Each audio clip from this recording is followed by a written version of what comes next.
Harding, Johnson, Melton, Rowe, Bagley, Mr. Vice President, and Festerson is absent. Councilmember Juanita Johnson.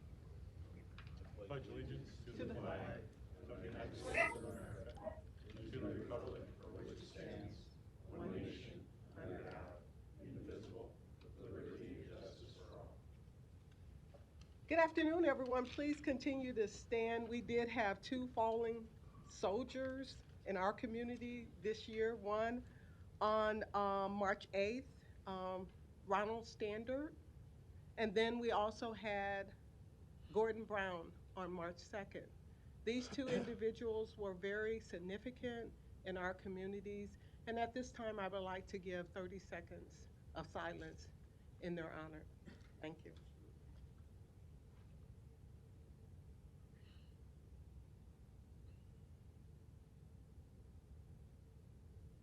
Thank you. You may be seated. Thank you, Councilmember Johnson. An affidavit of publication is on file for the pre-council and city council meeting, and a current copy of the Open Meeting Act is posted in a white binder on the east wall of legislative chambers. Good afternoon, everyone. Welcome to this week's meeting of the Omaha City Council. We're happy and thank you for being here with us today. As a courtesy to those in attendance, we would ask you to silence or turn off all electronic devices. Madam Clerk. Item 6, a resolution to approve the preliminary plat for Wingate Ranch, replat 1, located northwest of 212th and Hickory Streets. Planning Board and Planning Department recommend approval.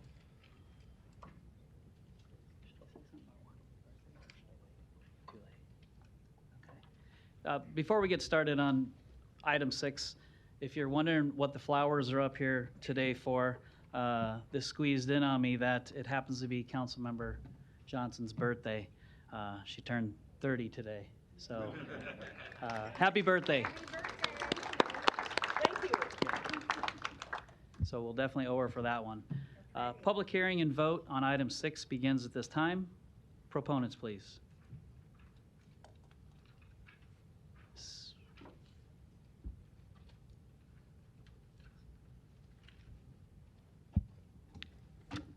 How's it going, everyone?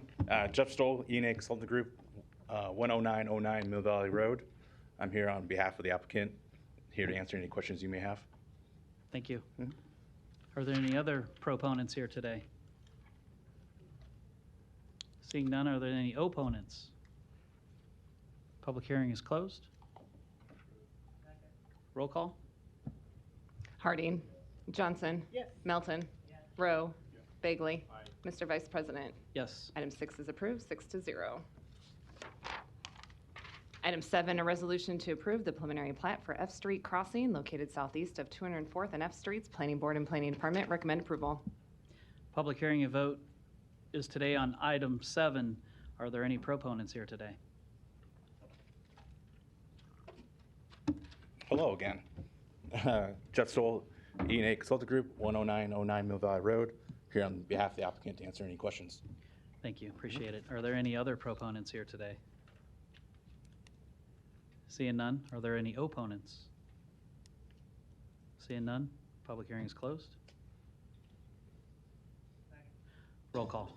Harding, Johnson, Yes. Melton, Rowe, Bagley, Mr. Vice President. Yes. Item 7 is approved, 6-0. Item 8, a resolution to approve the preliminary plat for Serenity Estates, replat 1, located southwest of Skyline Drive and Stanford Circle. Planning Board and Planning Department recommend approval. Public hearing and vote on item 8 begin at this time. Proponents, please. Douglas Dreesen, 10836 Old Mill Road, appearing on behalf of the applicant. Happy to answer any questions you may have. Thank you.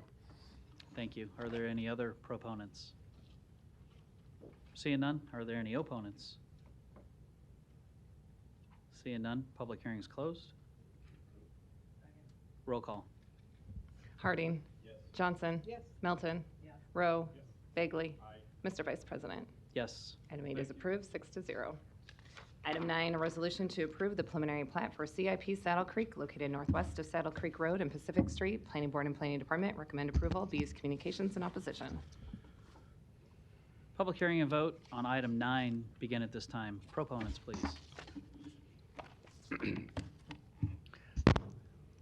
Yes, Mr. President, members of the council, Larry Jobin, 11440 West End Road, appearing on behalf of the applicant. With me today is Randy Chevrolet with CIP, the developer on this particular project. Also with me today is Eric Williams and Dan Belize of Olson. They're the consulting engineers on this particular project. And then also with me today is Dave Johnson of Studio 951. He is the architect for this particular project. So I guess procedurally, I want to talk a little bit about this before we get into the presentation. But what's before you today on the agenda is the preliminary plat.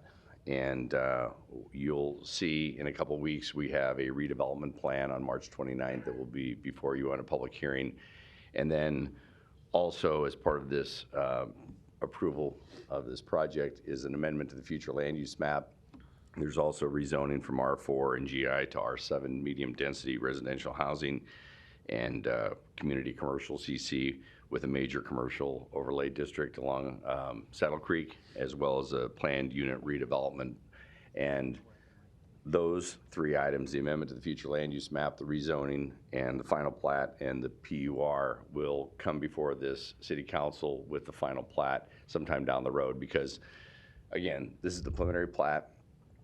The final plat then goes to planning board, and then everything comes back to the city council. So, but I think in order to understand what we're doing and what the project is about today, we need to really talk about all the things that you'll see later, and maybe that'll shorten some of the public hearings down the road, because hopefully you'll be aware of this project. Not that we can't go over it all again, and we will if we need to. But just with your permission, Mr. President, I guess we probably need to talk about the zoning and the PUR and the amendment to the future land use map and all the various things that will be coming down the road to really fully understand what you're approving today, which is a preliminary plat. And I guess the only thing I would say about that up front is there's plenty of time between the preliminary plat and the final plat to discuss other items if we need to.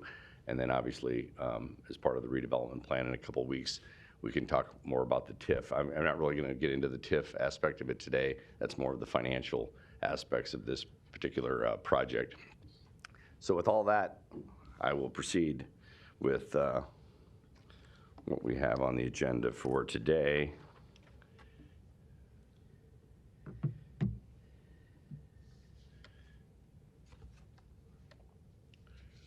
What this first exhibit is it's showing the existing conditions of the property that's part of this redevelopment plan, as well as the adjacent properties. Everything you see outlined in black here is part of this particular project. And what you have here along Saddle Creek is a couple of commercial businesses. You have Forest Green, which is a landscaping and lawn service company. Then you have United Rental that's here just south of that. Then there is a 5-unit apartment complex, or actually 6-unit apartment complex here. There's 5 residential homes. And then you've got 49th Street that you can see that runs through here at this location. That will be vacated. And then what you have over here on the west side of the proposed development is 49th Avenue. And 49th Avenue actually has been platted as right-of-way for probably 100 years.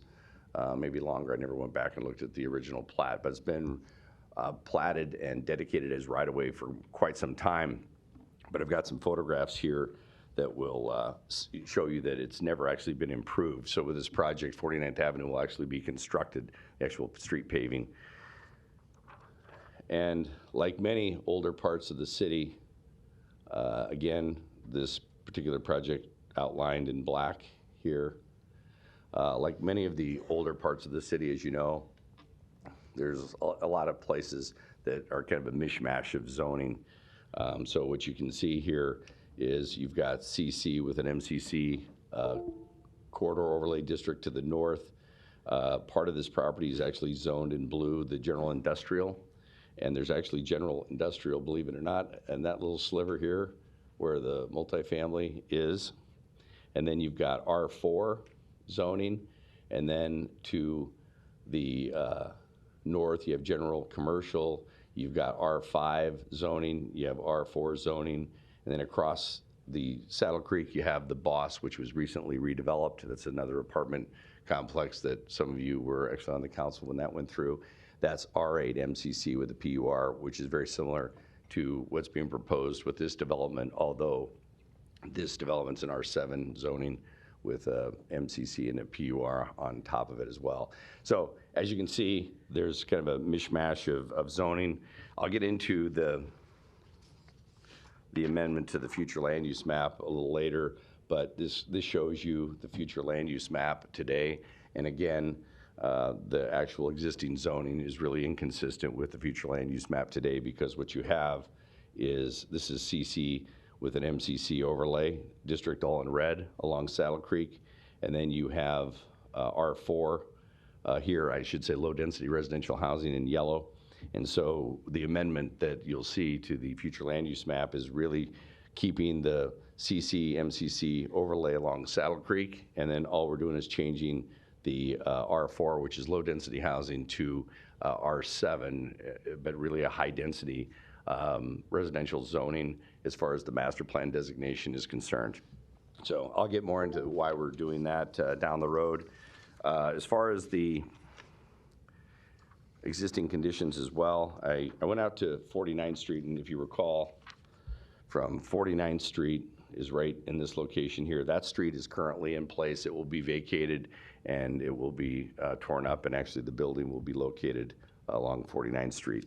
But I did go out and along 49th Street and took some photographs from 49th Street looking to the east. And in the background, you can see the Boss, the R8 apartment complex here across Saddle Creek. And you'll notice from these photographs, and we'll get into this a little bit later with respect to the building elevations and the site plan, and showing how the property and the elevation really changes from west to east and north to south. And so what you can see here looking east is there's about a 20-foot drop in elevation and grade change from 49th Street to Saddle Creek. And so again, from this location here to Saddle Creek, it drops about 20 feet. That same elevation drop is from north to south along this location too. I have another photograph, just another location along 49th Street that shows the Boss in the background. And then as you can see, the commercial uses are 20 feet below, so you can't even see their rooftops from this particular location. Then what I have is, this is a photograph that I took of 49th Avenue. And as I mentioned earlier, this right-of-way has been dedicated for many, many years. It just never has been improved as a street, but it is owned by the public, and there just hasn't been a street there. So with this particular development, 49th Avenue will be constructed from Mayberry, and we've been working with Public Works down to Pacific, and then from 49th Avenue to 50th Street as far as a Pacific Street extension. So we're working with Public Works right now as to how we get that done, but that will alleviate a lot of the traffic that will be generated by this project. But you'll see in a little while that very little of this traffic from this multifamily housing project or the two commercial lots along Saddle Creek will really use the residential streets, because their direct access is really off Saddle Creek. So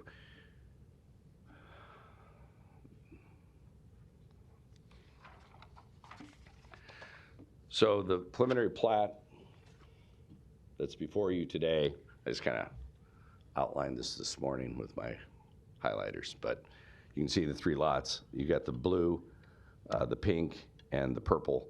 So this is the lot 1, lot 2, lot 3. Lot 1 is the multifamily housing project, and the two other lots are proposed commercial uses in the future. We're thinking it's probably a credit union or a coffee shop or something like that. But they're relatively small lots. They support relatively small buildings, and I'll get into the square footage of those a little later. So we really get into then, and really the main focus of this particular approval process and this development is the multifamily housing on lot 1 that is along 49th Avenue. The commercial uses along Saddle Creek. Again, there's no real plan for what's going to be there, but we are creating two commercial lots that will be marketed. Again, likely uses credit union coffee shop.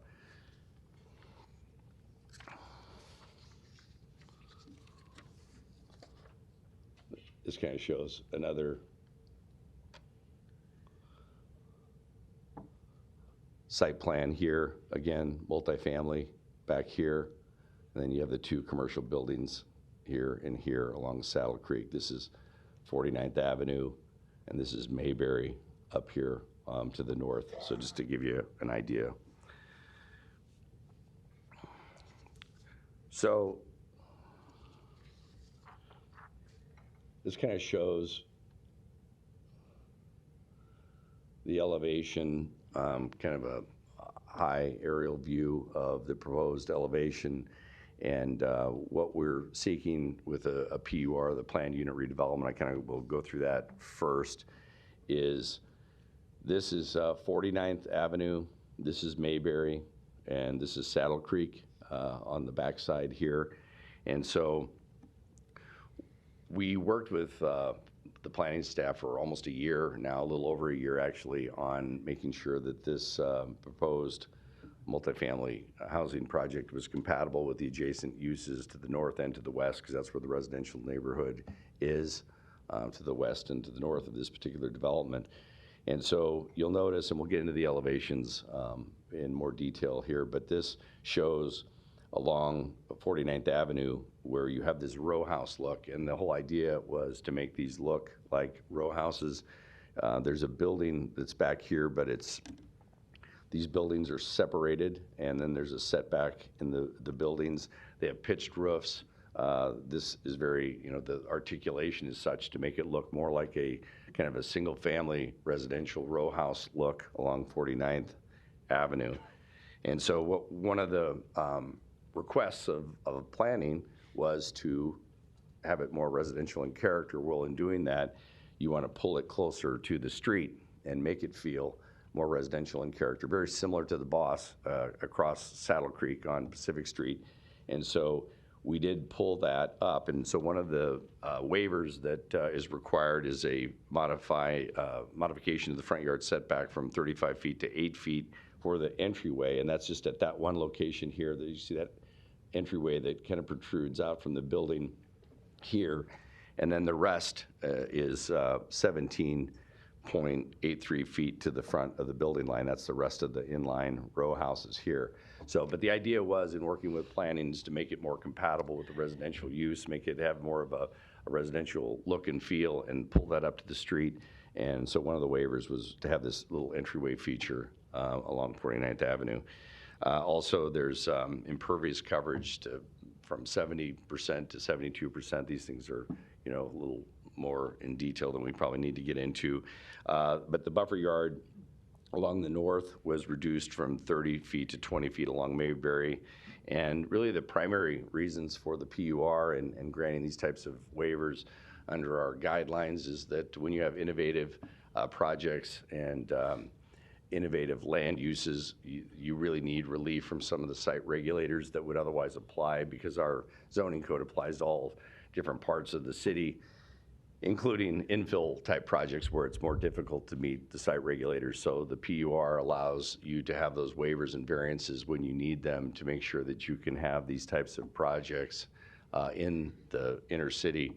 And so that's why the PUR is used. And it's primarily because of the irregular shape of the property, the grade change, the topography, and really in general, just the ongoing development and redevelopment along Saddle Creek from really this location all the way north through the Med Center and Project Next, and getting into the TOD, which is north of Leavenworth.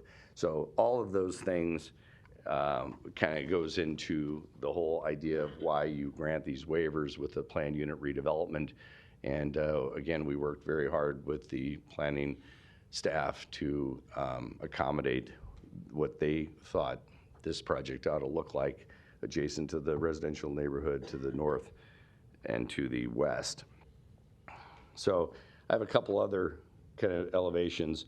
So again, this is kind of the overall view from the northwest You'll see the courtyard in the middle here. That's where all the amenities are for the apartment residents. You see the buffer yards along the west and the north side. This is a view from the southwest, so you're looking really northeast. This shows the row houses along 49th Avenue here, and then this shows the elevations on the south side and how remember we talked about the pretty dramatic drop in elevation where you have 3 stories shown here, but when you get to this side, you're anywhere from 5 to 6 stories just because of the grade change between 49th Avenue as you get closer to Saddle Creek. This is a view from the west. So this is looking at the row house and the residential character. Notice the pitched roofs. Also, you can't tell necessarily from this exhibit, but this is where the articulation is in between these buildings. Between this building here and this building here, you notice the building is really set back, and so you have these row houses more out in front along 49th Avenue to have that residential look and feel. This is a view from the northwest. So we're actually looking southeast at this particular location. This would be Mayberry, this would be 49th Avenue. And then this is a view from the northeast, so you're actually looking southwest at the building. This is all along Saddle Creek, and so it's consistent with the boss.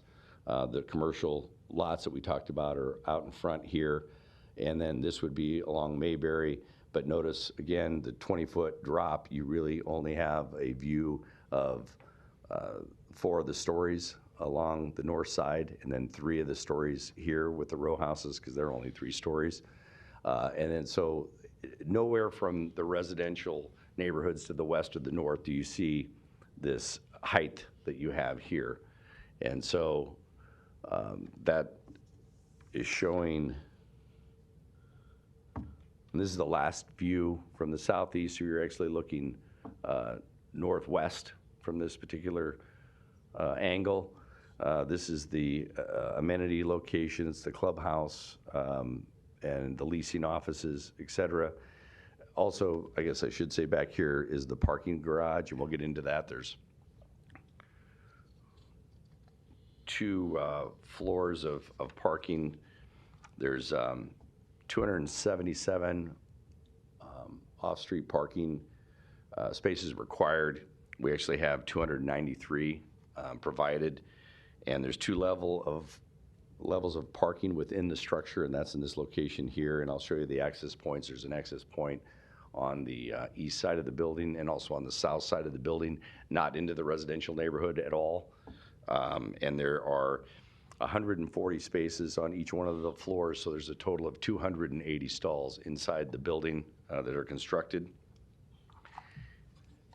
And the unit count, there's a total of 195 units, and there's the unit mix is 80 studio units, 67 1-bedrooms, and 48 2-bedroom apartment units.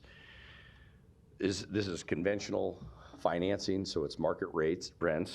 The studios are estimated to go for about $1,064 a month. The 1-bedrooms are expected to be $1,319 a month, and the 2-bedrooms are expected to be $1,699 a month. So again, Class A apartments, conventional financing, market rate rents. We talked about this a little bit in the courtyard, the amenities. You have grilling areas, seating areas, green space, fire pits, et cetera. And so it gets me here to the actual building elevations where I can share the height with you and kind of go around the entire building. Maybe we can do it more zoomed in with respect to each particular side. But the R7 zoning classification allows for buildings to be 75 feet in height. So you'll see here when we go around the entire building, it's actually substantially less than the 75 feet in height all the way around. So depending on where you look at the building, whether you're on the east, north, south, or west side of the building, depends on how many stories that you'll actually see.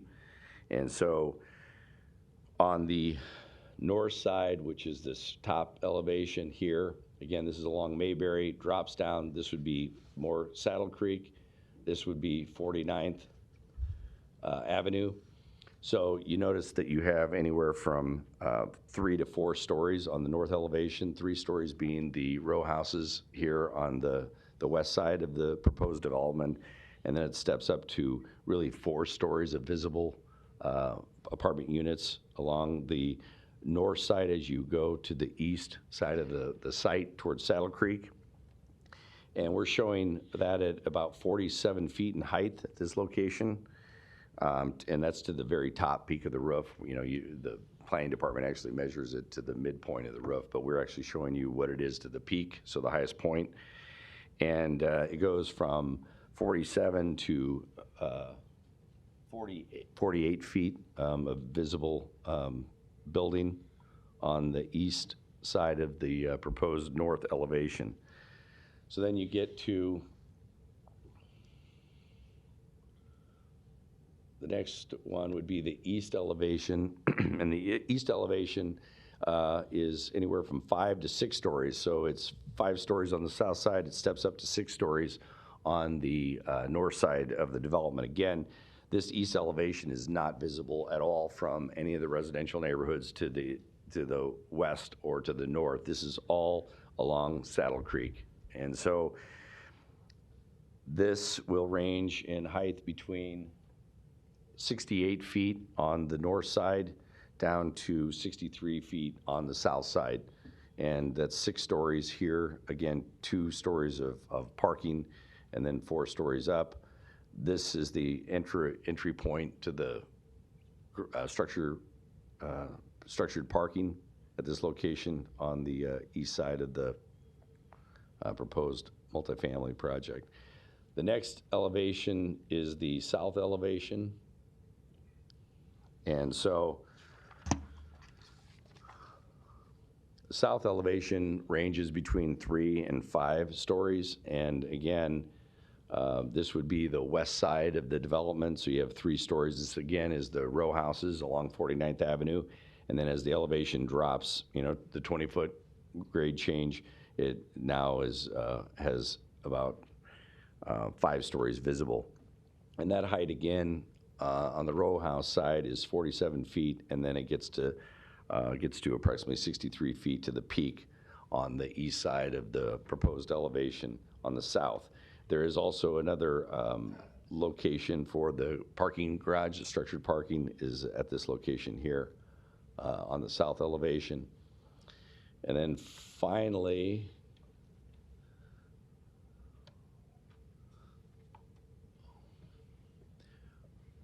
from the west side, and again, this is the side that's the more residential in character, the row houses, that is 47 feet to the peak of these row houses, and then this is showing 50 feet, but the 50 feet is to the only in 2 places. It's in this location and in this location, and that's the kind of the transitional part of the roof that steps up from the row houses to the rest of the building. So otherwise, it's the 47 feet along the row house side, and then it steps up to 50 feet, but only in those 2 particular locations. As far as the architectural design, we've, again, been working with the planning staff for over a year to make sure it's consistent with the urban design code and making sure that the buildings are articulated, the roof lines are residential in character, and then the east side is the flat roof, looking more like the commercial side of the development that it should be along Saddle Creek, which is more the major arterial roadways. As far as the building materials, it's brick, metal panels, glass, and wood-looking siding is what's being proposed. Dave Johnson, the architect, is here. He explained a little bit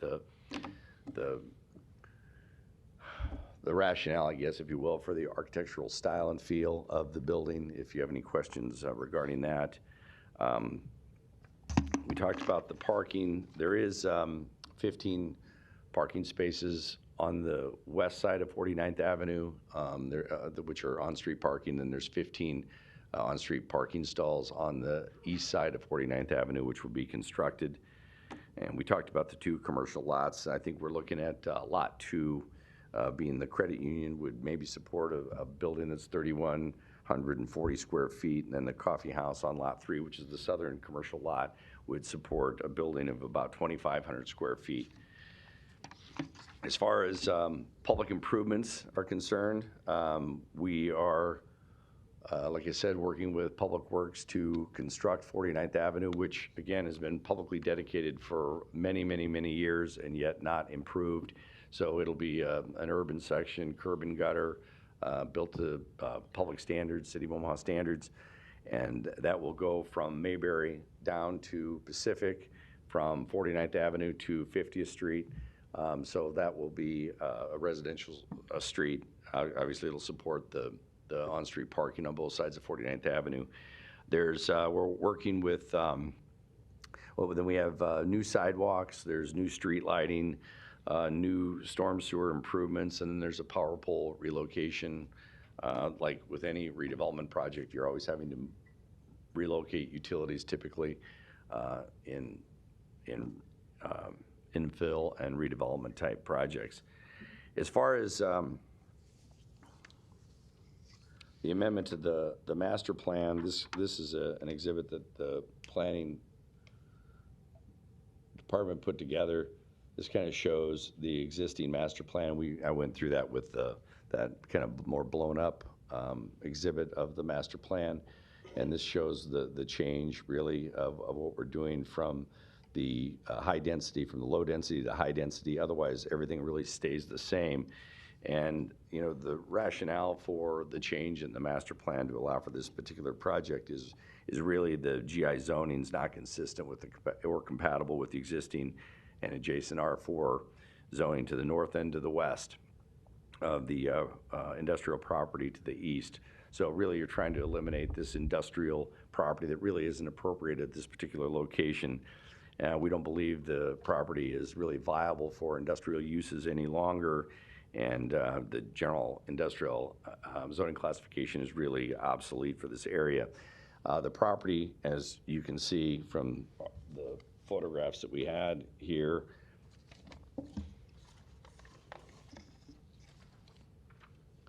and just looking down at the kind of industrial look, you know, we don't believe this property is really effectively utilized, and we think it's underutilized and vacant and deteriorating and obsolete in its current condition and in need of redevelopment. And the mix of zoning is actually, we believe, is an impediment to the redevelopment of this particular area, and that's one of the other reasons for the amendment to the master plan. And when we look at amending the future land use map, you look at are there other important goals of the master plan that are being accomplished by this particular project? And there are many of them, actually. And one of them is improving the overall aesthetics along Saddle Creek. If you go drive down Saddle Creek right now, you've got the curb and the sidewalk, and then you've got fences for the industrial uses there.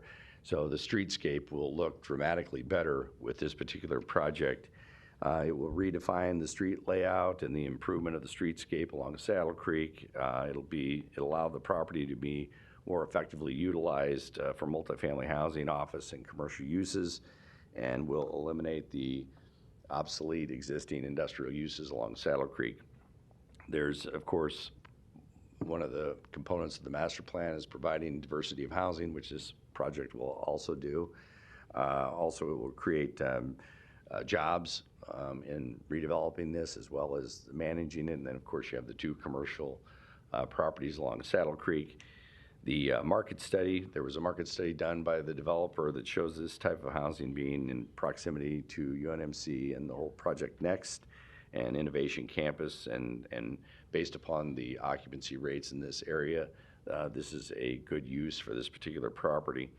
And it's also in close proximity to the transit-oriented development designation under the Omaha City Code. So with that, we think there's numerous reasons for amending the master plan to allow for this particular project. And we did have a lot of conversations with the neighbors, the adjacent neighbors. We had many, many meetings. Planning staff was there, Public Works was there. Councilmember Begley attended quite a few of them, and he had his own meetings with them. We had our own meetings with them. I had numerous phone calls with them, lots of correspondence. And so our hope was to try to minimize the impacts and make it as compatible as possible with the adjacent residential neighbors to the north and to the east, while maintaining the more commercial look and providing the density along Saddle Creek that is needed to make this project feasible. This comes to you with favorable recommendations from the TIF committee, although we'll get into the TIF on March 29th. Comes to you with favorable recommendations from the various departments. Also had unanimous recommendation of approval from the planning board a couple months ago. So with that, we are happy to answer any questions that you might have regarding this particular development, and obviously I'll respond to any opposition to the extent I can. Thank you, Mr. Jobin. Thank you. Are there any other proponents for item 9?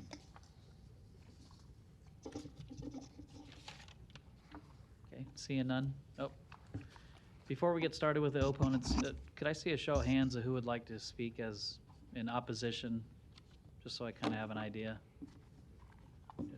Okay, thank you. So we'll utilize the light system today. Once you give your name and address, the light will turn green. You'll have 5 minutes. At 30 seconds, it'll turn yellow. When it turns red, we'll ask you to finish up your comments.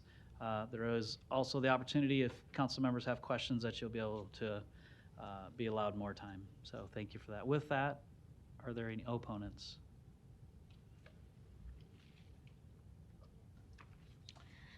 Larry Storer, 5015 Lafayette Avenue, Omaha, 68132.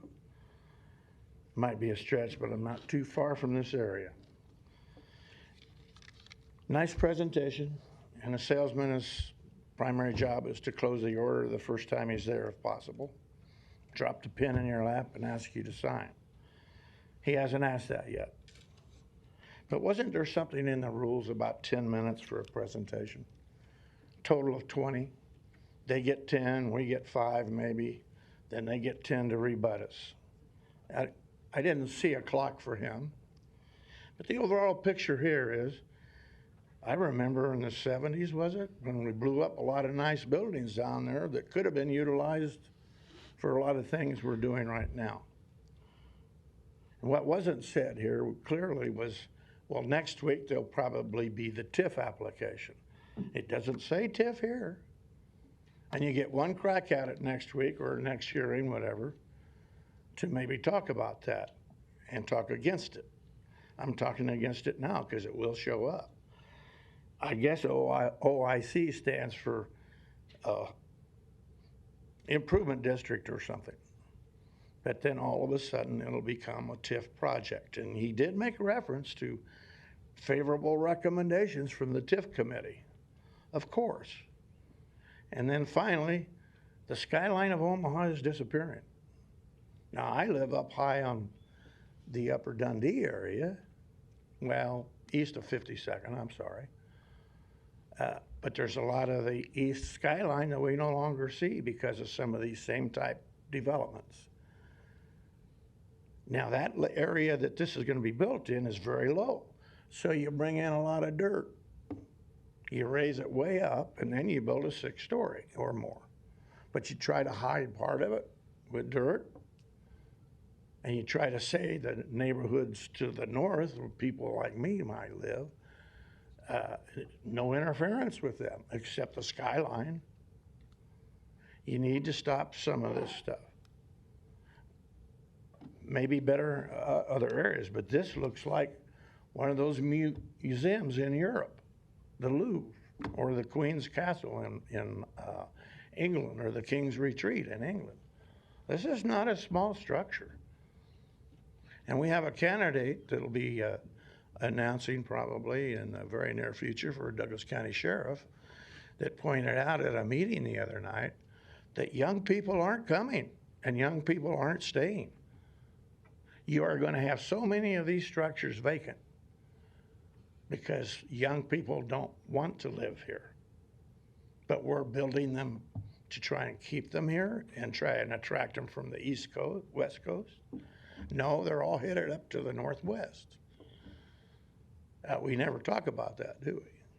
So I helped pay for the buildings that went in downtown after we blew all those up. Somebody walked away from those buildings, taxpayers put the bill. Well, then ConAgra left Omaha, and we foot the bill for that. And we tried to erase it by building a park. And here we go again, repeating the same mistakes. I don't know who owned that property down there before. It was kind of a smelters. But did they walk away from that building and not take care of their responsibility to clear that property or pay off and make sure that it wasn't blighted or dangerous? Or did the taxpayers pay for that? Thank you. Thank you, Mr. Storr. Next opponent, please. Come on up, whoever wants to be next.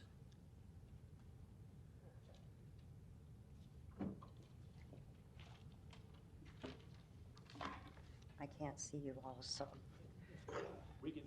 Yeah, just pull that microphone down just a little bit. My and then- name is yeah. Colleen Tanner. I live at 846 South 49th Street. I'm on the corner of 49th and Mayberry. I am here to oppose this building development for several reasons. And it is the size, number one, and it just does not fit into our neighborhood. I am going to be right across from that on 49th and Mayberry. As you see, he's got nothing on my side other than the building. When we were in front of the planning department, they did not like the size over towering my home, and had recommended some maybe row houses or something to be put in there so it would kind of fit into the neighborhood. I am really the only homeowner that lives on that side of the Mayberry. The others are rentals, so there is no one else that really cares because they're never home. The size of this will block the sun from me, take away all my life that I spend out in my yard. The developer has met with us once. Mr. Jovan has not met with us at all since the planning meeting, like he was instructed to. We've had no conversations with him at all. He was told to meet with us after the meeting and talk to some of us neighbors, and out the door he went. So really, that information was not true and correct. We've had one meeting with Randy and Jim Otis with our concerns, and that was it. Nothing has come back. I just have a couple questions as far as with this planning department approving all of this with a lot of open ends to this project. It was approved, but we still have a lot of unanswered questions with it. Then it's passed on to city council, and there's still a lot that has not been answered for any of us. The height and bulk of this building and the size, there's just a lot of things that are really a concern. I had sent a letter in to the city council and asking some questions, and Mr. Jovan has answered some, and some have been returned with no comment. We also know that Public Works is going to be involved a lot. Our streets are very narrow, they're run down, our sewers are broken. We have parking on one side of the streets, 49th, down Mayberry. We have nonstop cars, over 120 cars that we catch on our ring. This is going to only increase more traffic onto our streets. With parking, and I'm right there at that curve, no two cars can make that turn. I've lived there over 30 years, so I've watched this over the years. So when you have your vehicles that can't pass each other and everything gets backed up, there's a problem. When there's an accident on Leavenworth Street, approximately 50th in there, it's like there is a parade that goes through our neighborhood. both directions. So I'm asking the city council to please take a long, hard look at this whole project, because for this little neighborhood, it's been great. These homes that they bought were all perfect, standing condition, and these people were living in them. They paid them the money, now they want to take over and put this monster-sized building that does not fit into our neighborhood. I thank you. Thank you, ma'am. Next opponent, please.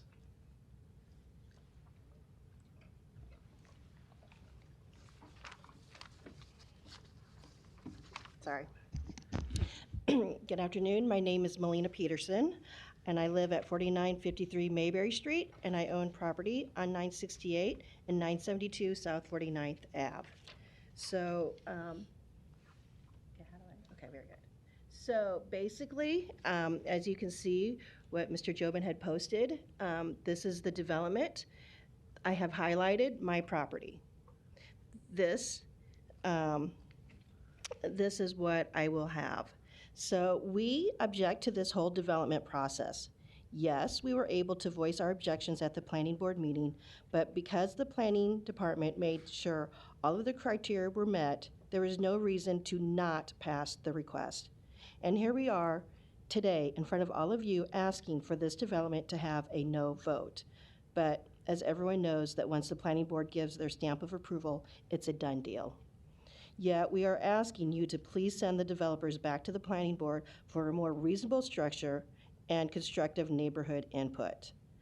This development will cause financial and physical hardship for me. First, a street will be paved where there hasn't been one for over 100 years. My family has lived on this property for 70 years. We've never had a street. Now this is coming in. We never claimed it was part of the yard. We always knew it was a street. But that was not something that I had to worry about when I bought my property. This is what it looks like now. So when I'm standing on my back porch, this is what the current view is. What Mr. Jobin, what they want to do is basically, it's going to look like this. So all of my trees, all of my privacy, now this is what I have. So the street, so with the street comes parking. And as Mr. Jobin said, they're going to have parking for the apartment, the development. And because of the street, we have to have a sidewalk because that's the code. But because I own all of this property that goes from here all the way down, I am the one who's responsible for, let's see here, I am the one responsible for clearing the ice melt snow, which is like an additional 350 feet of sidewalk. The sidewalk does not lead to a house, but is in fact the developer's owner's benefit to have more parking. Currently, as you've seen, my yard is open and people think it is a park since it is open, well-kept, and peaceful. My hardship will be to keep people out of my yard. With this development, I am losing my privacy, safety for my daughter, and peace and quiet. Should you approve this development, I am requesting the following be added as conditions for approval. A written agreement that the developer or buyer maintains the upkeep, such as the ice melt or snow removal, of the sidewalk on the west side of 49th Ave. That the developer pays and installs a quality 8 to 10 foot privacy fence the entire length of the new sidewalk being installed on the west side of 49th Ave. The developer provides quality trees to help with the privacy and noise reduction on the west side of 49th Ave. With these conditions being enforced, this will help mitigate some of my concerns. Development is going to happen. We just wanted to have input in the beginning when this all started. Thank you for your time, and thank you for everyone who signed a petition and or came down to show your support. I have a petition that I think there's been a couple of things that have been submitted, but I have a petition that we have signed, and I want to clarify also that I spoke to Mr. Jobin once on the telephone, and I have had conversations with Randy. That is correct. They have not been as constructive because he doesn't have the answers. So we still have questions. We just need this to be something more reasonable. This is too big. We have a 4-block neighborhood, and this has taken 3 of them. So we're asking for a no vote. Thank you. Thank you. And if you have something you'd like to give the clerk to be part of the record, you certainly could. Thank you. Next opponent.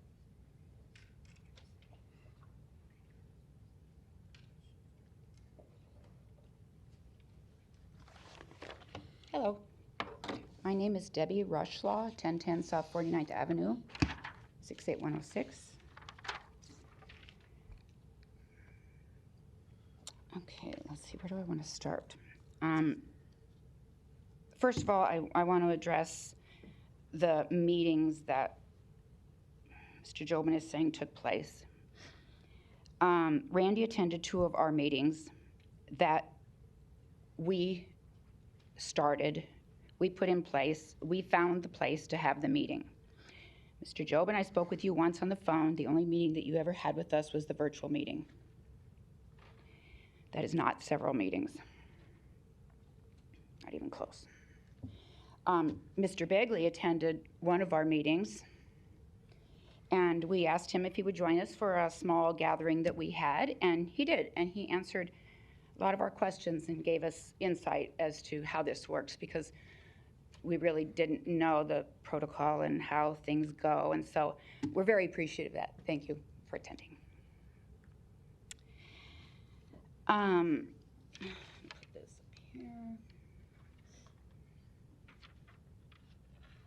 Okay. Talking about, I'll probably be all over the map here, but I'm going to start with this. Mr. Jobin talking about the drop-off.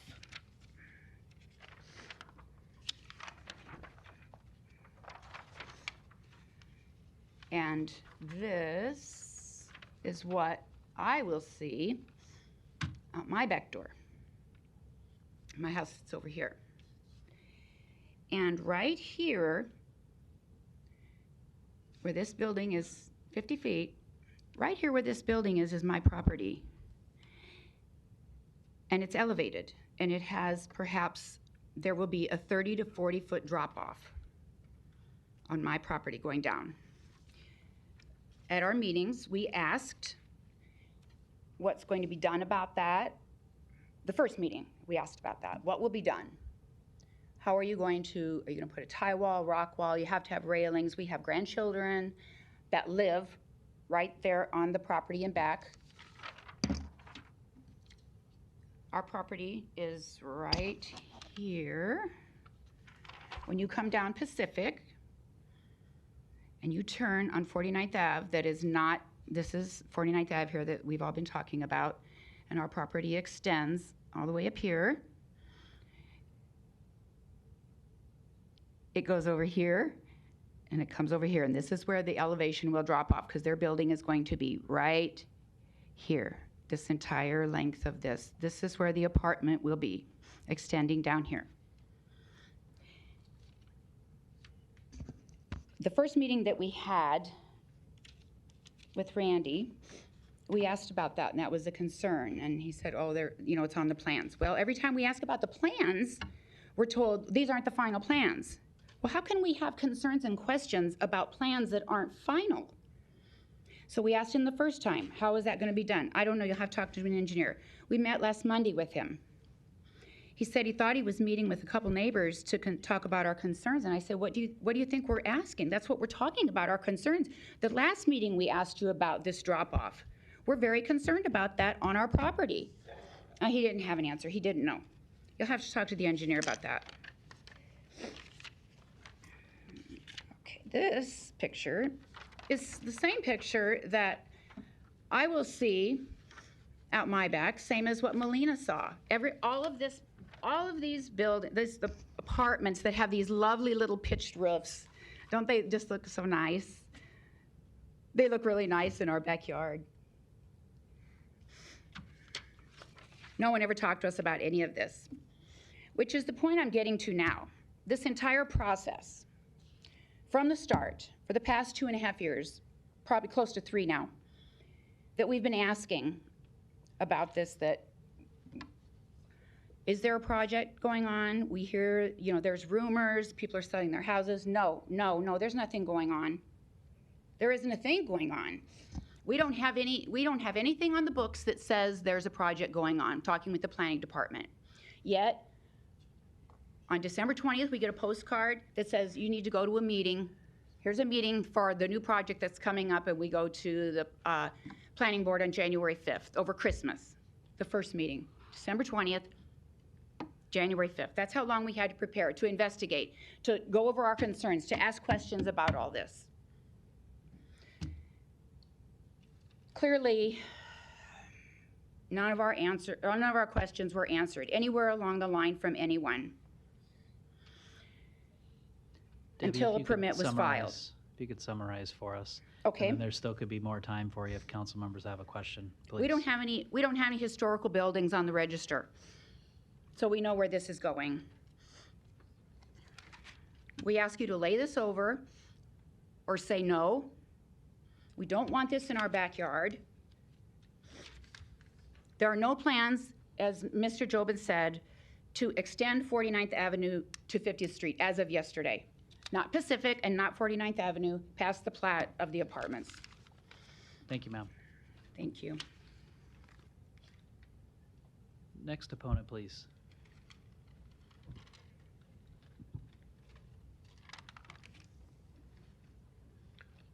My name is Mark Lucht. I live at 824 South 49th Street. I'm not opposed to development, but this is not a good plan. What does Midtown need? Affordable single-family homes, not banks and coffee shops. There are 5 coffee shops within 1 mile of this project. There are 5 banks within 2 miles of this project. This area could be developed to accommodate an apartment building as well as single-family homes, such as row houses or townhomes. This area has been like it is for 100 years. The least you can do is take a couple of months to review some alternate plans. If the developer doesn't have any ideas, I do. The developers can do better than this, and you should insist on it. I just don't know what the rush is.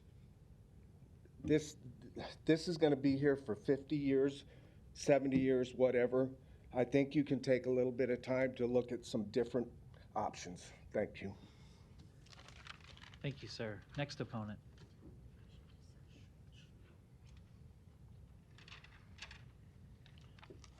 How you doing? Scott Tanner, 846 South 49th. I live right on the corner of 49th and Mayberry. Apparently you guys have already gave the okay because they're starting to take down buildings as we speak right now. Garages are being torn down, so just so you know. So anyway, the thing I don't quite get is you guys proposed 35 feet back from the road, but the planning board said, no, let's go to 20. So that brought it closer to my house, my wife's house. And, it's like Mark said, what page are we on? Are we in a complete different book, or what's, as a zoning, 10 years ago or so, we got together with everybody that got bought out. We were all industrial. So we better protect ourselves and go residential because we wouldn't have this issue. Well, everybody bought out, sold out, except for, me and Colleen are there. And now we're the ones there. As of some of the others, 49th Avenue, maybe there's a reason why it was never paid. There are a lot of underground springs in the area. So, it's like everybody said, let's look at things. Down on by Mute Electric, apparently there's oil in the ground from the previous owners. That's, EPA. And then, like when they do tear the buildings down, what about the asbestos, the lead in the air?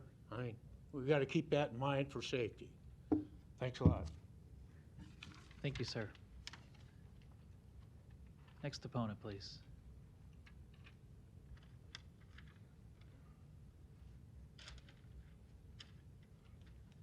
Good afternoon. Welcome. My name's Tom Hilligso. I live at 15456 Dewey Circle, 68154. I grew up, and my dad's dad built the house at 974 South 50th Street in 1923. My mom lived there till she was 102, till she passed away about a year ago. I've been a licensed realtor for 47 years, and I still work full-time in the real estate business. I've seen many of these types of infill development projects come over through the years, and I usually don't have a problem with any of them, and most of them are quite an improvement. I do think, however, that there are significant issues with the CIP Saddle Creek development as presently proposed. Number one was my concern about the size and massiveness of the project in an area of small houses and narrow streets that are already congested with lots of parking on the street, and sometimes it's just hard to drive down the road, and this will just only add to that congestion. The fact that the Saddle Creek still floods, as indicated by the flooding 2 years ago. And I remember as a kid numerous times wading through 2 or 3 feet deep water when Saddle Creek flooded, and I'm not sure they've totally got that rectified yet. Number three concern, the properties just to the west of this proposed development, owned for decades by the Petersons and the Rushlaws and Tubricks, as you've heard from, are very special and unique pieces of ground. These properties have been our neighborhood field of dreams for over 70 years.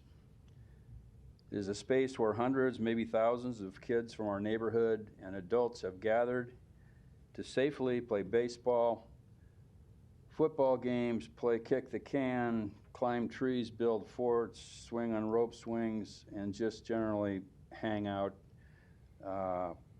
It's a real oasis in the middle of the city. The rules were simple back then. No swearing and no fighting, and everyone gets to play, no matter what the age of the kid was. It was a wonderful place for fun and fellowship. Animals love that area too, with it being home to many dogs, cats, ducks, geese, pigeons, turkeys, chicken, goats, turtles, foxes. And it's just a truly unique oasis in the middle of town.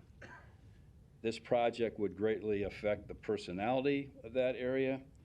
The biggest problem that I have with this proposed development, aside from what I've already mentioned, is how it would overwhelm the neighborhood with its size and proximity to neighbors, especially those bordering on the north and west of this project.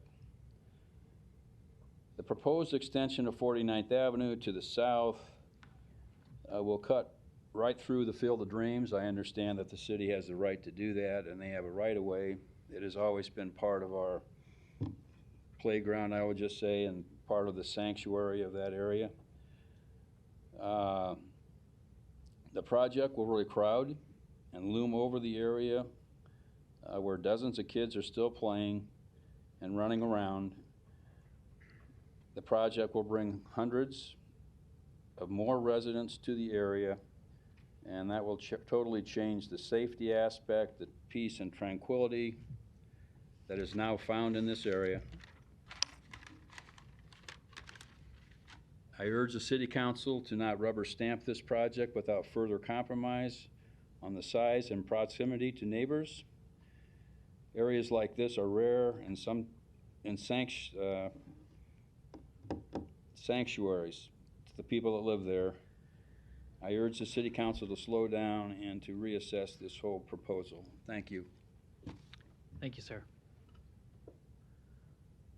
Are there any other opponents?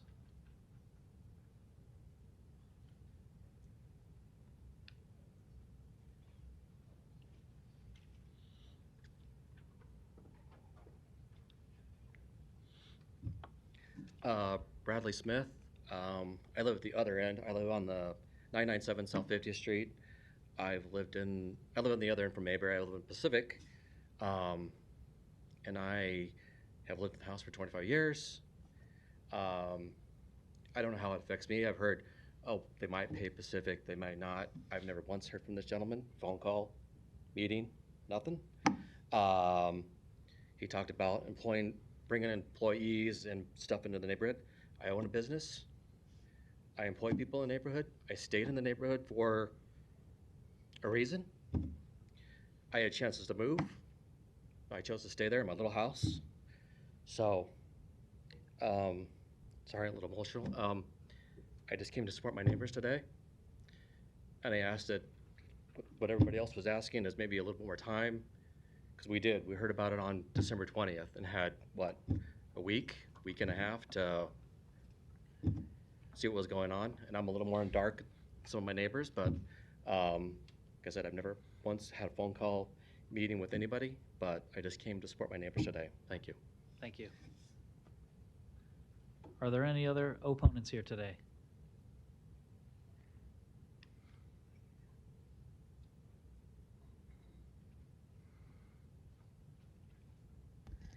Hi, my name is Alex O'Hanlon, 3010 Lincoln Boulevard.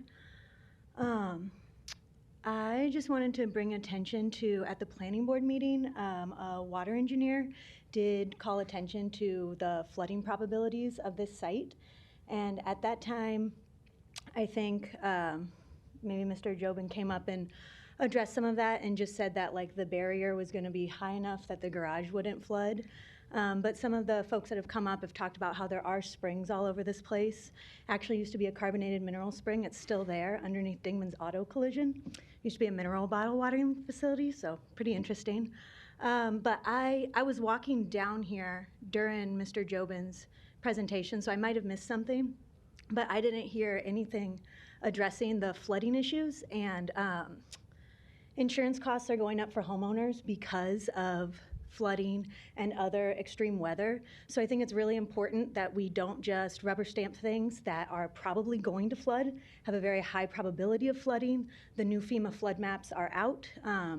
And so I think that maybe like laying this over, I guess what I would say is I'm asking you to lay this over for all of the reasons that the neighbors have already mentioned, but also to address this flooding issue. It's a sort of thing that is going to cost residents more money. And I also just hope that when we have our conversation about the climate action plan coming up, hopefully later this year, that we call attention to these sort of issues and we have deep conversations about this. So I want to keep that on everybody's mind. Thank you. Thank you, Alex. Are there any other opponents here today?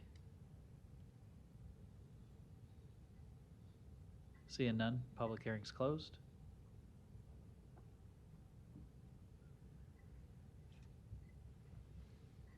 Councilmember Bagley, you're recognized. Oh, I'm sorry, yeah. Mr. Jobin, come on back up.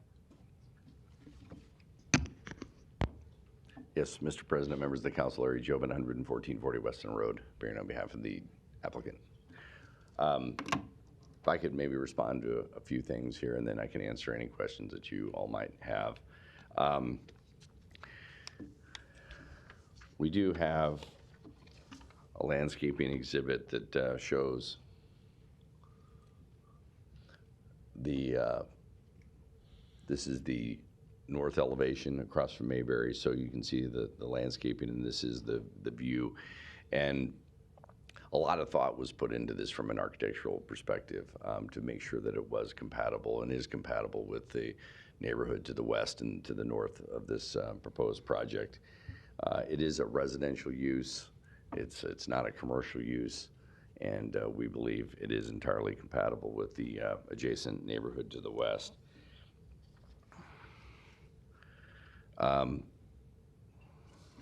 This shows,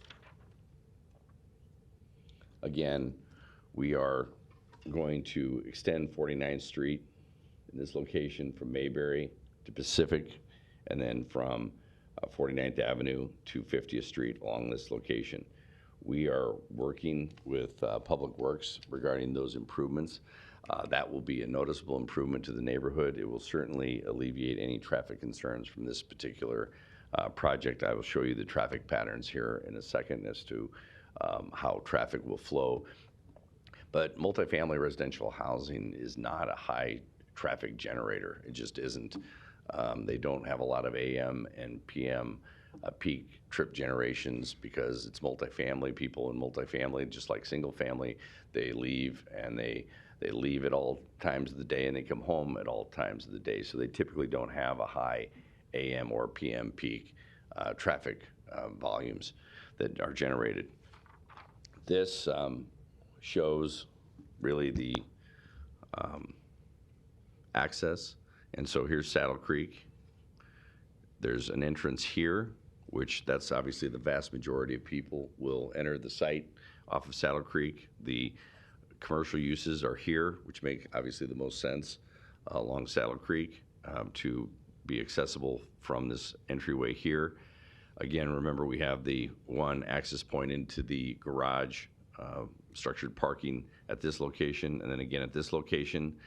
There is a through access street to 49th Avenue at this location.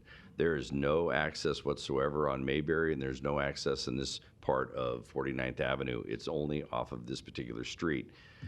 People from this multifamily project, as well as the commercial uses, will in all likelihood come out onto Saddle Creek, which is more than sufficient to handle the proposed traffic generated from this particular development. And the cars that do go onto 49th Avenue can go south to Pacific, and then from 49th Avenue to Pacific Street. And I believe there's a light on Pacific Street as it connects further to the south here when it comes down to this location. So we think we've addressed all the traffic concerns. We think this will be a noticeable improvement. As I showed you the photographs of the current existing industrial uses along Saddle Creek, we think the streetscape will be dramatically better. We think this project will look dramatically better. It will meet all the urban design codes, and that's why we put those in place some time ago. It has the major commercial corridor overlay district over it. We have TIF here. It requires that we step up the game with respect to the architectural aspects and components of the particular development. And what I would point out again is this right away. I understand that they have used this as just green space for a long, long time, but it is the public's property and it has been publicly dedicated for a long, long time. And like many older streets and older neighborhoods in the city of Omaha, we haven't brought some of those streets up to public standards. So this is an opportunity to do that in this particular location by extending 49th Avenue along the frontage and also improving Pacific Street from 49th to 50th. As far as the sidewalks along 49th Avenue, obviously this is an urban section. The Omaha Municipal Code requires sidewalks be installed on both sides of the street. That we're just simply complying what code requires, and code requires sidewalks on both sides of the street, which actually means that not only will you have vehicular access, but you'll also have pedestrian access where you didn't before. You had a green space with no sidewalks, even though it was publicly dedicated right away.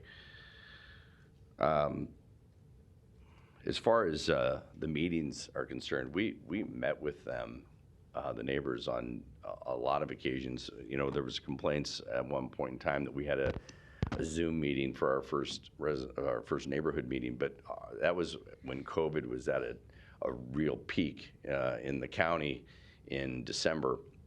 And we couldn't find any locations to actually have a meeting in person.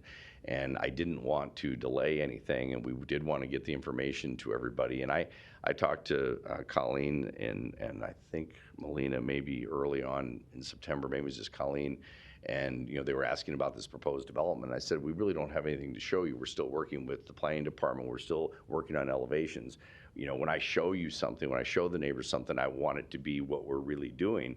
And I want it to be nice, and I want it to be our best foot forward to make sure that we've done everything that we can do with respect to the architecture and the elevations and how the the look and feel of the project is. So when we finally got working through with the planning department and regarding the design and the row house look and the setback of the buildings along 49th Avenue, that was about November.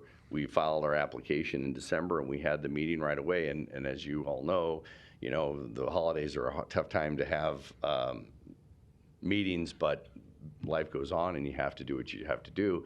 And so we had a Zoom meeting, and we had a lot of people on the phone call, and we went through that. We also gave our cell numbers, our email addresses. They were more than free to contact us at any time. I know Randy Chevrolet and Jim Otis met as early as, 2 weeks ago, I think, with some of the neighbors, and then also last week.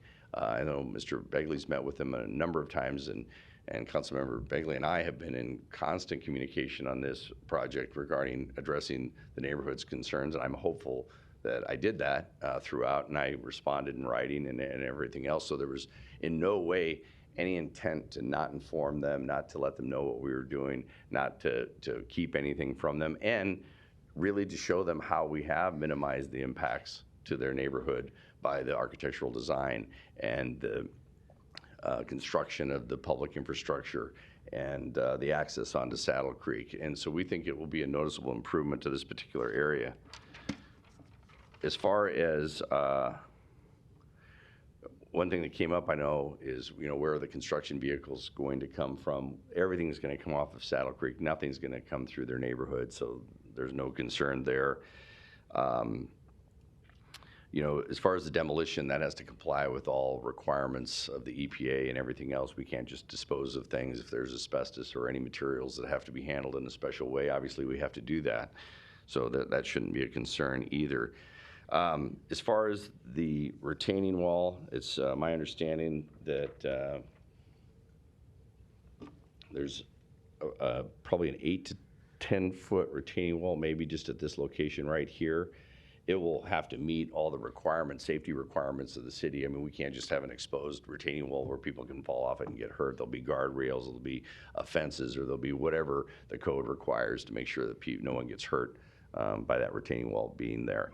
As far as the flooding, we have to meet the 100-year flood requirements. It has to be out of the flood fringe. So, if the elevation has to increase a couple feet, which we think that's probably the most it might have to increase, that will have to be done. There's no living space on the first 2 floors. That's why we have the structured parking there to address those kinds of issues as well. So other than what is called for specifically in the PUR, the Plan Unit Redevelopment, that you'll see with the final zoning, we have to comply with all zoning codes, all subdivision regulations.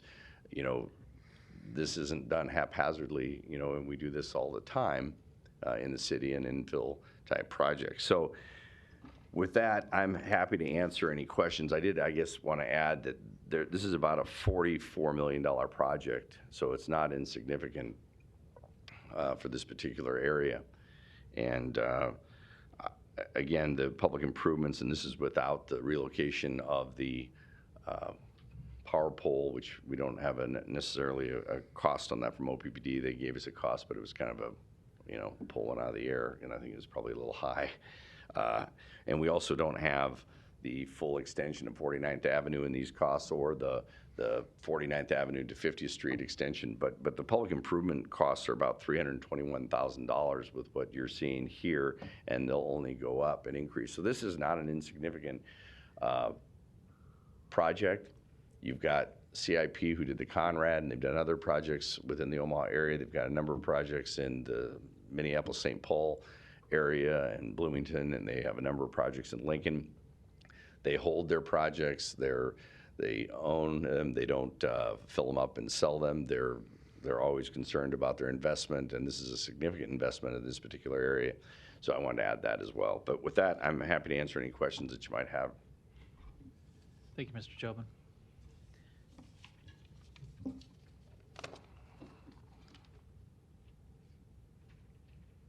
Did you have your light on, Danny? I did. Okay. We got a new system here, so. Did I turn it off? Sorry. Yeah.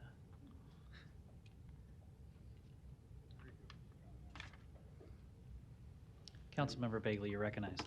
Thanks, Mr. President. Dave Fanslog, can I ask you a couple questions, please? Dave Fanslaw, City Planning.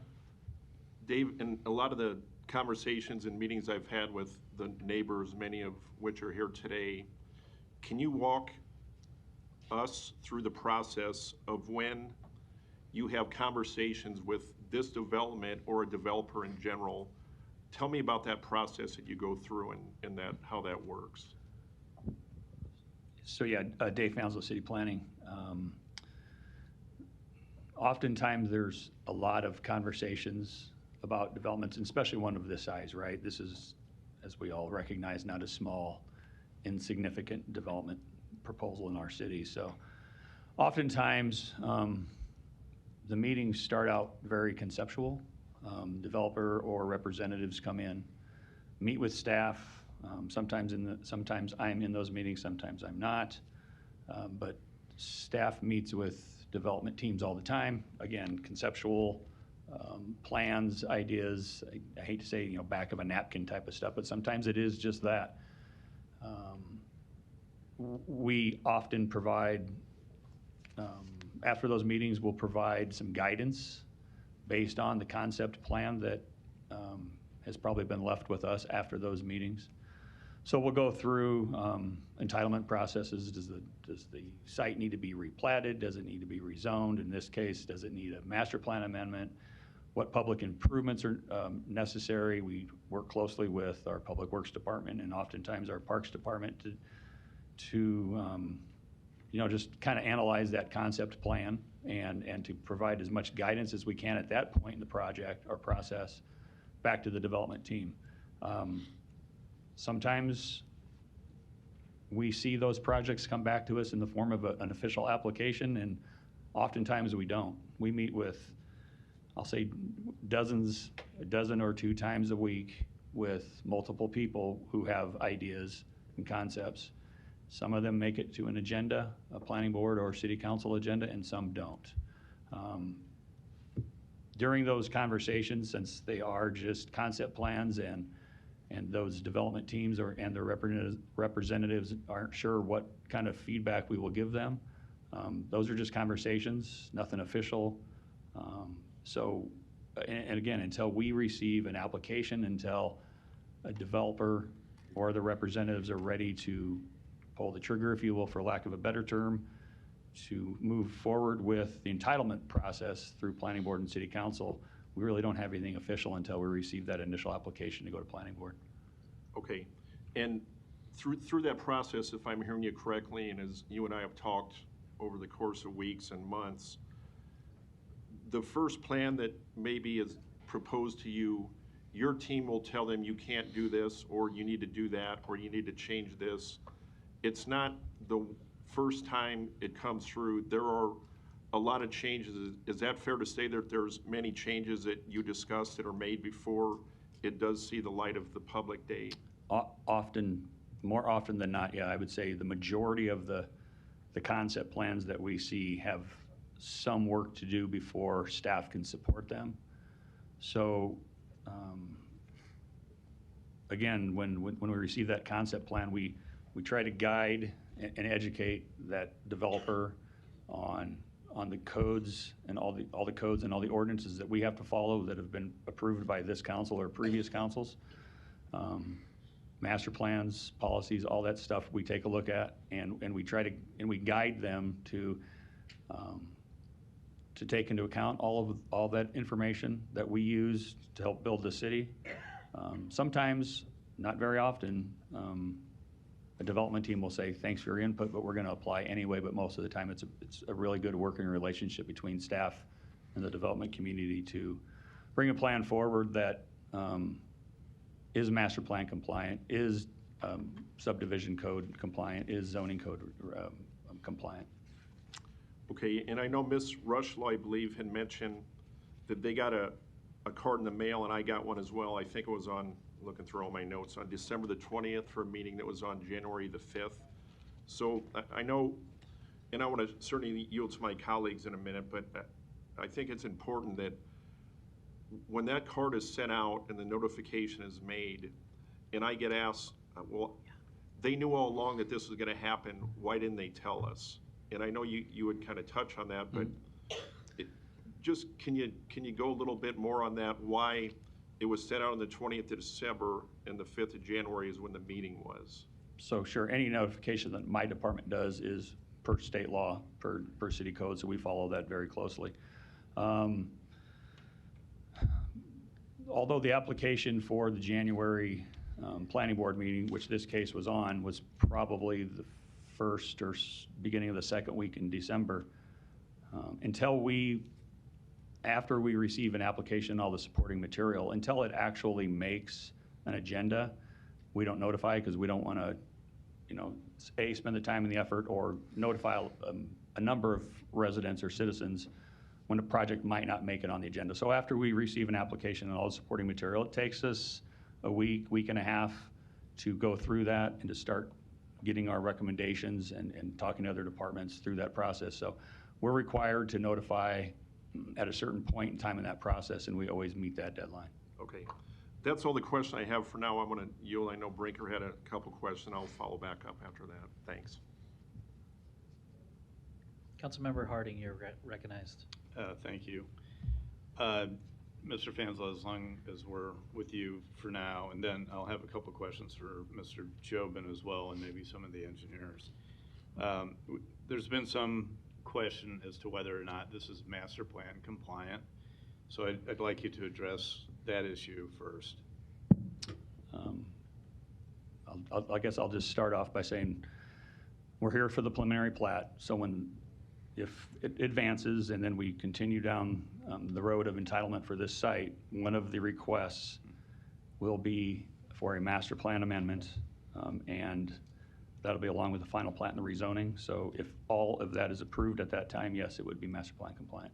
Okay, and thank you. And actually, I probably should have asked the next question first. Can we, you talked a little bit about the process with Councilmember Bagley, but we're just at the preliminary plat stage, correct? That is correct. And then there will still be a final plat, which also will include the PUR, correct? The plan unit redevelopment Correct. agreement. That's correct. Okay. All right, so now I'll ask Mr. Jobin to come up. Thank you, Mr. Fanslow. Larry Jobin, 11440 Western Road, appearing on behalf of the applicant. Thank you. And so Councilmember Bagley was asking a little bit about process, and I think it points out this isn't just a rubber stamp. When a project comes in, there's a lot of scrutiny given to the applicant and what they're attempting to do and what the finished product may end up looking like. So could you walk through a little bit with the PUR? I know we're not doing the PUR today, but at least talk about what the benefits are both for the developer, but also for the protection of abutting or adjoining or neighbors that the PUR brings to a project. Well, I think we have our kind of our infill development guidelines that were adopted by the council some time ago. And the whole idea was to recognize innovative projects, because the problem is in the older areas of the city, you have properties that have been platted 100 years ago or more. And those platted properties, and it's one of the reasons really why we came up with the PUR kind of jointly between the development community and the city, is there were areas that were platted or properties that were platted that couldn't possibly meet today's code requirements. We have the urban design code that has restrictions on retaining wall heights. We have post-construction stormwater management. We've got interior landscape requirements in the parking areas. We have extended buffer yard requirements. Well, those parcels that were platted 100 years ago couldn't possibly comply with today's zoning codes and subdivision regulations. So the whole idea was that then you would have to go to what they call the Zoning Board of Appeals. Well, procedurally going to the Zoning Board of Appeals meant you had to show a practical difficulty or a hardship from a state law perspective. This isn't city law stuff, this is state law stuff. And that's kind of a difficult standard because you could say that, well, gee, in every case, the developer's kind of overbuilding the lot. Well, that's not true either, because then I made the joke a long time ago, you would have a bunch of, I won't say the company's name because they have really small stores, but I said you'd have Jell-O kiosks along Dodge Street because that's all you could fit on there. So, so in order to really develop properties the way they should be developed, we came up with this tool with the planning department and approved by the city council for this planned unit redevelopment. The idea was to relax some of the site regulators when other innovative things were being implemented with the particular project. And so on this particular case, for example, we're pulling the west elevation closer to the street. Why? Because it has a more residential look and feel and character, and we pitched the roofs and we did some of those things to make it fit into the neighborhood, because we want to fit into the neighborhood. These guys are going to be their neighbors. So no one's trying to not fit in the fabric of the neighborhood. And so I think the planned unit redevelopment guidelines, and as the PURs applied to particular projects, allow for particular properties to be compatible and fit in with the fabric of the neighborhood. And then also for those in the neighborhood currently, I mean, it gives them an understanding or a roadmap of what is to be built. That's right. And any deviation from that. Yeah, I should have touched on that. With the planned unit redevelopment is similar to a planned unit development, which is a PUD.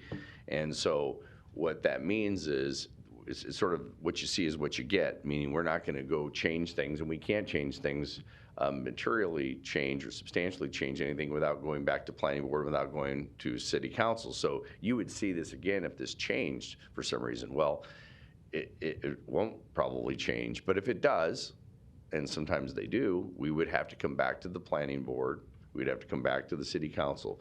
So the other benefit of the PUR, just like a PUD, is what you see is what you get. Okay, that's a point I wanted to have Yeah. made too. Thank you. And I know this is, we seem to be getting cart horse mixed up here a little bit, because we are talking a lot of things that don't necessarily relate to a preliminary plat. We're really talking about maybe final plats and PUR approvals as well too. Right. But as long as we've already kind of set out on that journey, if you will, allow me just a couple other. You touched a little bit on the traffic. I think a traffic study has been conducted or is being conducted. Is that conducted? It's conducted and approved. And our traffic engineer's here if you have any specific questions. But yeah, it has been conducted and approved. Okay. And just to add to your first comment, yeah, you're right. And these are all kind of part and parcel to each other, so it's hard to look at a preliminary plat. If I just showed you 3 lots, you'd look at me like, well, what's that? So, the idea is to really present what we are trying to do here. And in doing that, unfortunately, with our processes and procedures, the way they work, the zoning comes later and the final plat comes later and the amendment to the master plan comes later. And so on the agenda, what you have today is the preliminary plat. And then in 2 weeks, we have the redevelopment plan public hearing. So then, as it relates to, you also covered, but please, again, as it relates to surface runoff, which I think is a concern of some of the neighbors as well. I mean, we're required, as part of the post-construction stormwater management regulations, to have no net increase in the pre-construction and post-construction runoff. So we're required to have a detention basin that makes sure that occurs. Here's our detention basin in this particular area right here of the site. And so the idea is, from a water quantity, water quality standpoint, that we do everything that was required by the Omaha Municipal Code with respect to stormwater runoff. So we have to do that, and we are doing that. And that's including during construction and yes, exactly, right. Too. Okay. I think just a couple other real quick. Landscaping you touched on a little bit too. And again, I realize we're talking about some things that aren't really preliminary plat right. Issues, but obviously that will be part of what the PUR will show as well too. That's correct. And I was talking to Randy earlier, you know, we are willing, you know, some of the things that we really can't do, we can't agree to perpetually maintain someone's sidewalk across the street, right? And we don't think an fence really is appropriate because it kind of breaks up the neighborhood. I mean, we think that these row houses looking at a fence, first of all, I don't think an 8 to 10 foot fence is even allowed by code. And we think that would be like, that would detract from the neighborhood. We think it should fit together with the neighborhood. And we think this is compatible with what is going on across the street. We are willing to meet with them and talk about trees and planting some trees, and we can do that both on the north side and also on the west side of 49th Avenue, and we're happy to do that. And that's something that I think we are willing to meet with the neighbors and talk about some additional trees that might be planted, the types of trees. If they're going to be on the west side of 49th Street, it might be more in the form of an allowance and let them do what they want to do as far as the trees that they want, you know, to plant and take care of because they'll be on their property. So we're willing to talk with them about that. And that's the benefit also of the four-step process with the preliminary plat going to planning board, then council, and then the final plat going to planning board and council. So there's time to deal with those types of issues. So back to the fence just for a quick moment. First of all, you're right, the 8-foot fence would not be allowed. And also since these likely would be front yard, these would be the front yard, those parcels that are on the west side of what would be now paved 49th Avenue, those would likely be the front yard, so we'd have to be concerned about the front yard setbacks as well too, as it relates to the fencing, exactly. So. And honestly, I don't think that if you could put an 8 to 10 foot fence up, I don't know that they would be necessarily happy with it either. And certainly from the row house look here, which is very residential in look, feel, and character, it would be, I think it would be unattractive for these, it would be unattractive for the people that are residing in these row houses to look at a fence that isn't really very attractive and not inviting. You know, I think the community is more of a community if it's all together, not fenced off from each other. All right, thank you. I think I'll close with this. Again, what we're dealing with today is a preliminary plat, and I know someone asked, you know, how this can proceed, maybe with so many questions that maybe haven't been yet resolved, and that's exactly the process that we're going through. Is that when a preliminary plat is approved, there are conditions that have to be met in order for it to proceed to final plat. So until those conditions are met, it would not reappear on our agenda. So again, that's why we're at preliminary plat stage now, and that when those conditions are met, that were required at planning board when this was approved, then it can come back to us for approval. That's correct. Thank you, Councilmember Harding. Councilmember Bagley, you're recognized. Thanks, Mr. President. Larry, one more quick, you answered a lot of the questions that I had, and I know we got a couple weeks, as Councilmember Harding said. So we covered the sidewalk issue on 49th Ave. The fence was covered. And I know you said the landscaping are still willing to look at things for the neighbors there, whether it be trees, because I know at the boughs across from me, they have trees in front of those. So those are things we can still work through in the next couple weeks. Oh, well, we have even longer than that. Yeah. Because the next hearing is just really the TIF, the financial aspects of the TIF request under the redevelopment plan. So we have all the way up until the final plat when it comes to you and the PUR to actually deal with the trees and all of those things. And we're willing to meet and talk about, you know, trees and whether they're on our side of the street or their side of the street. If it's their side of the street, maybe it's an allowance. If it's on our side, obviously it's on our property and we'll install those trees. But we're happy to meet with them and do tree selection as long as everybody's being reasonable and accommodating. We're happy to meet with them and talk about those things. Okay, because I know that you also know that we're going to continue to get emails by several of the neighbors that are here that I've met with that we'll look forward to getting answers on those. And At this time, Colleen, if you had any other questions, if you'd like to come up, I can give you some time.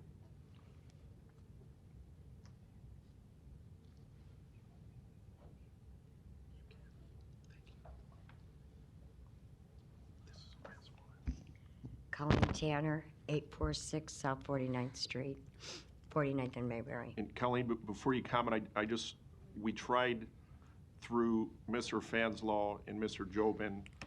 I know I didn't get all the questions that were sent to me answered, but I think we touched on a lot of them. So I want to make sure if I missed something that was, I know they're all important, but what are the one or two you wanted to cover that we missed?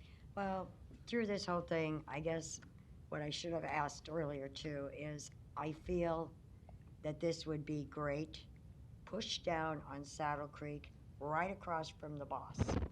That's where this development belongs, farther down to Saddle Creek. And then the setback across from Life is, instead of 8 feet, I think 20 feet, or he's still gonna go with 8 feet, I'm not sure. And that was a concern.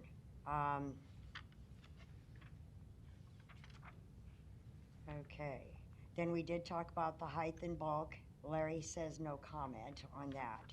But there's quite a few unanswered things yet, and I just feel we need more time. This development really doesn't need the commercial out in the front on that Saddle Creek, because number one, that is a flood zone. The credit union, bank, whatever, is going to be probably Metro Federal Credit Union, because I know they are moving. There is only going to be drive-through traffic for that bank. It is not going to be a bank that you can walk in and meet with a banker and do business. So that could be all incorporated on their first floor, like some of the developments are. But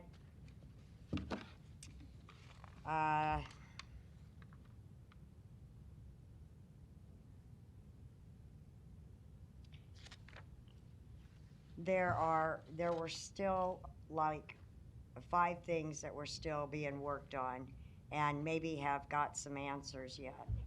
But I don't know who's done the street study, but and we haven't seen that. But I do not agree with if they say the streets are fine, because each and every one of you could drive out there and see that the streets are not fine and cannot hold any more traffic.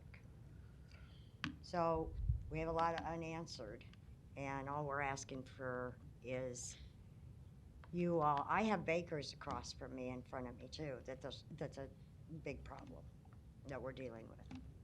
And I have said some things to Dave Fanslaw, and he's provided me some comeback on some of the issues there. But I know that's going to be a continued problem. And we're pushing everything off to this department, this department, this department. When it comes down to it, who's really gonna be there for us left after this big monster is put in? I agree with that man also earlier, where Jobbers Canyon came in and all of that destroyed some of my family's businesses down there. Kicked out, thrown to the street, and they put that in. And then here, we up and leave, and there's all that sitting down there. There's a lot of other places that this big development could go to, and they could have worked in smaller other development. Smaller complex, smaller units, or something different. I just wanted to make sure if there was anything else that you wanted to ask Larry directly. That was and on you can, here. Okay, we'll keep working on those going forward, but I wanted to give you a minute or two. And maybe Larry's done them, I don't know. Thanks. That's it. Okay. Thank you. Larry. Thank you.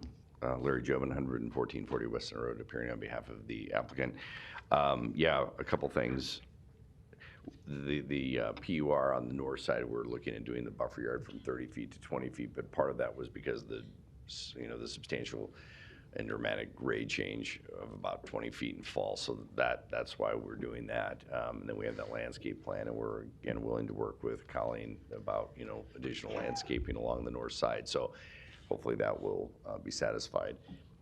As far as the traffic study, and this is the approved traffic study by the Public Works Department, there were no additional public improvements required with respect to this particular project other than showing 49th Avenue being extended and then Pacific Street between 49th Avenue and 50th Street.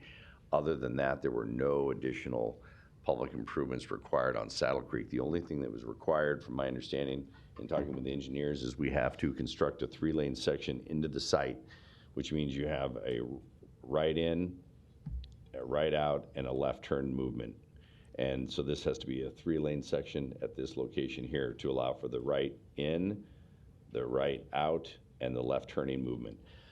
Other than that, there were no additional public improvements required whatsoever. So that shows you that multifamily housing doesn't really have high traffic volumes that generates a lot of public improvements, and that Saddle Creek is actually in a configuration that supports both the 2 commercial lots in front and also the 195 units being called for with this particular development. So, and as far as banking, I think we even adjusted the code requirements with respect to stacking because people do more online banking than they do drive-throughs anymore. So I think even the stacking requirements have been changed under the code, if I'm not mistaken, as far as what's required as far as drive lanes, et cetera, because people don't go to banks anymore. They primarily do online banking. So I know that was one of the other things that was talked about as far as the credit union use as at one of the commercial lots. So with that, happy to answer any other questions. All finished? Thank you, Councilmember Bagley. There's no more lights, but what I would like to add is it's been a long time since I remember so much discussion on a preliminary plat. We've certainly gotten ahead of ourselves on a number of topics, but that's good. That means we have the questions ready. And I want to remind those who are here in opposition, as you heard, there's certainly a long road ahead of us where this particular project will be in front of us at least a couple more times, which also will involve public comment. So today, just a reminder that these are recommendations of an approval of the preliminary plat, subject to a lot of different conditions that will have to be followed before it moves forward. Thank you.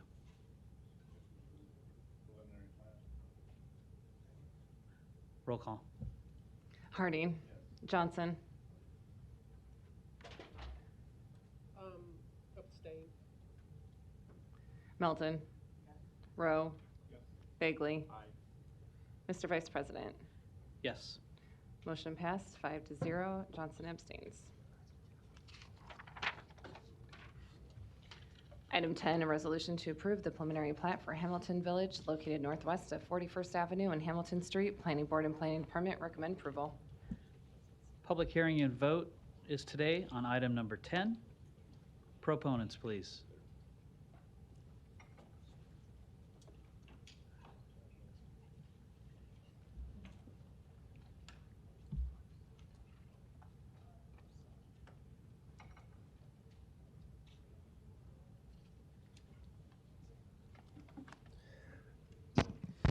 Melvin Sudbeck, Orchard Valley, Inc., 16255 Woodland Drive.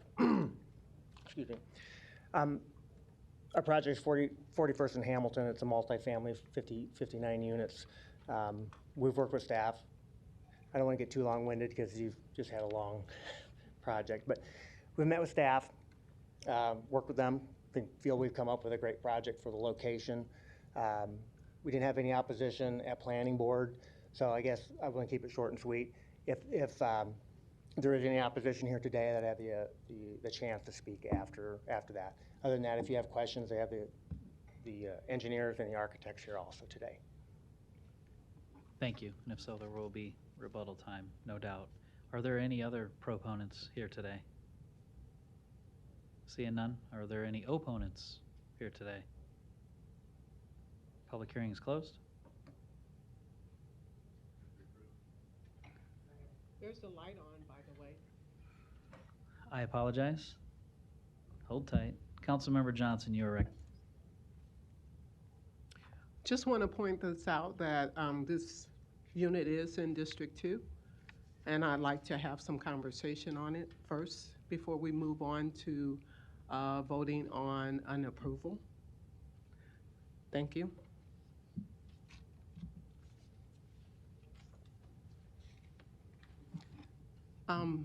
Thank you for coming today. Can you give me some more information about what you're going to do here at this location? Sure. Existing, there's 3 single-family properties on it. It was multiple parcels that are combining into one parcel. We want to remove the existing 3 houses, put the 59 units on. We're looking at a 55 and older community at this site. Like I say, we've worked with all the departments, getting the parking, the drainage, landscaping, all worked through to where the city is in agreement with what we have. We'll have the project will not have an on-site manager. It's small enough that it doesn't justify that, but we meet all the requirements. Storm shelters, we've got some meeting rooms, got some space for public gathering and such in the building. Working with multiple on the exterior, we got a good-looking building as we're working with multiple building components on it to keep some color and some movement into the building, and working with urban design on that as well. Any public improvement? There is some public improvement. We have to do some adjustment with parking right-of-ways. So those items we have worked with staff on. Okay. And it's my understanding that when you first go in and put in, because Mr. Fanslaw kind of gave us a lineup on the process of development. And he shared with us that when you first met with your plan, you started with a conceptual idea in terms of what you were going to do. Is that correct? That's correct. And then the planning department gives you guidance in terms of what you should do next. Right. And one of those recommendations for guidance would have been to reach out to the city council of that district. Is that correct? That's correct. And did you reach out to me? Jim Posey, to my understanding, has reached out and visited with you on this project. Okay. And Jim is here today, too, if you'd like to ask Jim a question.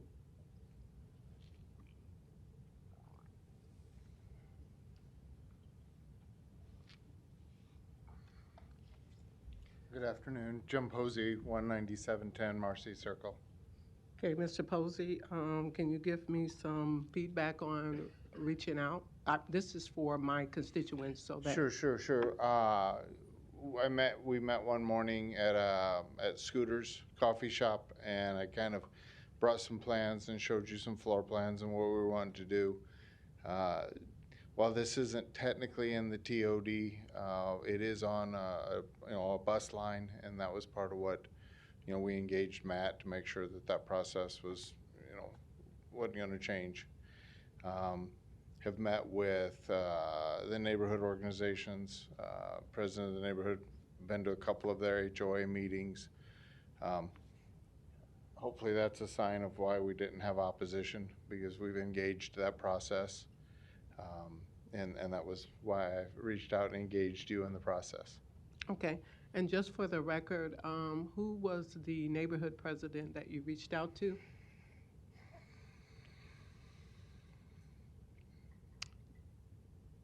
Can I send you an email? Sure. I'm sorry. I can take you to his house. I know he's right on the corner. Do you know the neighborhood association? I did at the time.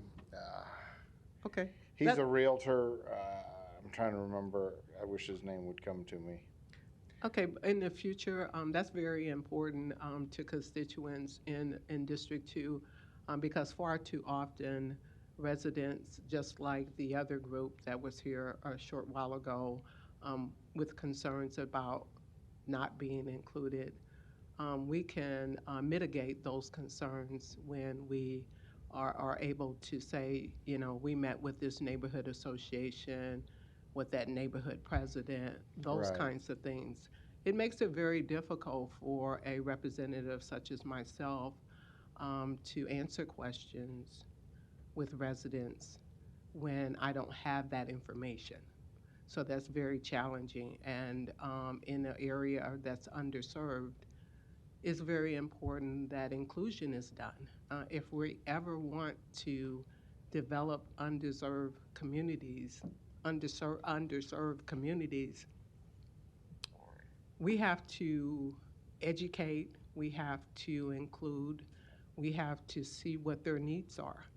And so I just want to make sure and echo that that's something that's very important, especially in District 2. And granted, this project is very important and it definitely provides a benefit in terms of development and improvement of the overall area. But we just want to make sure that we include everyone because we want them to feel like they're a part of the process. And we have people in this community that really, really, really, really, really need to have a voice. And we want them to have a voice not only about things that's happening in their day-to-day lives, we want them to be actively engaged in the political process. We want the voter turnout to improve. We want all of those things to happen in our area because we want to move to a different direction than what we have in decades in the past. So I just wanted to give you some information in terms of why I'm asking these questions. It has nothing to do with you or your project in particular. It's just so, again, for my constituents to understand that I am standing for them in the absence that they're not here today to make sure that these things are addressed. And you see too many projects and too many things for you to remember everything. I get it. I did give you a plan and a site plan. I remember everything that you gave me. Okay, I just but wanted to this- make sure that, because I was like, no, I wanted to engage you in the process, and I engaged the community in the process as part of it, very Yeah. much. Yeah, I remember meeting Okay, at okay. Scooters. I have those documents. Have a very good memory. I, obviously, because you deal with a lot of stuff, so I Yeah, think very stuff good can get memory. lost in there. And, but again, my line of questioning Yeah, I get was it. for the sole purpose of District 2, and I would like to echo the sentiments of making sure that residents are included in things that will impact their day-to-day lives, and development will impact their day-to-day life. And I just want to make sure that everyone is included. Mhm. Thank you. Thank you. With that being said, I will go ahead and move that this be approved. Thank Thank you. I'll ask Councilmember Melton to remove her second. Remove my motion so that Councilmember Johnson can make the motion. Yes. Thank you. Okay, no more lights? We need it, we have a motion, we have a second, roll call. Harding. Johnson. Yes. Melton. Rowe. Bagley. Mr. Vice President. Yes. Item 10 is approved, 6-0. Items 11 through 14 can be considered together for Heartland of America Park, replat 1, located at 8th and Douglas Streets. Planning Board and Planning Department recommend approval. Item 11, an ordinance to rezone this property from DS District and CBD District to CBD District. Item 12, an ordinance to amend the boundaries of the ACI 1 overlay district. Items 13 and 14 are resolutions to approve the preliminary plat and final plat. Public hearing and vote on items 11 through 14. Begin at this time. Proponents, please. Good afternoon, Chris Koenig with HDR, 1917 South 67th Street, on behalf of the proponent. Thank you. Are there any other proponents today? Seeing none, are there any opponents? Public hearing is closed. you would come up front, please. Can I ask you the same question that I asked of the other gentleman? Have you reached out to the representative? We have not. This is essentially a city-led project, and so the replat was done as part of the Heartland America Park Riverfront redevelopment project. And so when the Heartland America Park was done back originally, there was a lot of remnant parcels underneath the I-480 area just to the south of that. And then with the project itself, what we're doing is we're actually realigning Douglas Street and extending it down through that area. And so part of this replat is to provide the street right-of-way for Douglas Street, for the future Douglas Street that's going to cross into Lewis and Clark Landing. And then also it'll create a development site on the north side of Douglas Street, right at that site. And then also clean up, there was a jumble of parcels that had to be cleaned up in that area. That was just the purpose. It was more just housekeeping. Okay. And have you reached out to the residents, the neighborhood president in this area? We have not. Okay. So going forward, we will make sure that we do that? Yes. Okay. Appreciate that. Also, maybe just back up a little bit. We did have several public hearings as part of the Riverfront project when this was first proposed. And Right. So we did have those public hearings over the last several years, but not specifically about the replat itself. Okay. Again, engagement, inclusion, those are things that are real important if we want to grow as a city. Agreed. And so I would like for you to, incorporate that in your practices going forward, if you would, please. Understood. All right, thank you. Thank you. I'll go ahead and recommend that this be approved. Roll call. Harding. Johnson. Yes. Melton. Rowe. Bagley. Mr. Vice President. Yes. Items 11 through 14 are approved, 6-0. Items 15 through 17 can be considered together for Summer Hill Farm, located southeast of 168th and State Streets. Planning Board and Planning Department recommend approval. Item 15, an ordinance to rezone this property from AG District to R4 District. Item 16, a resolution to approve the final plat. Item 17, a resolution to approve the First Amendment to the subdivision agreement. Public hearing and vote today on items 15 through 17 begin at this time. Proponents, please.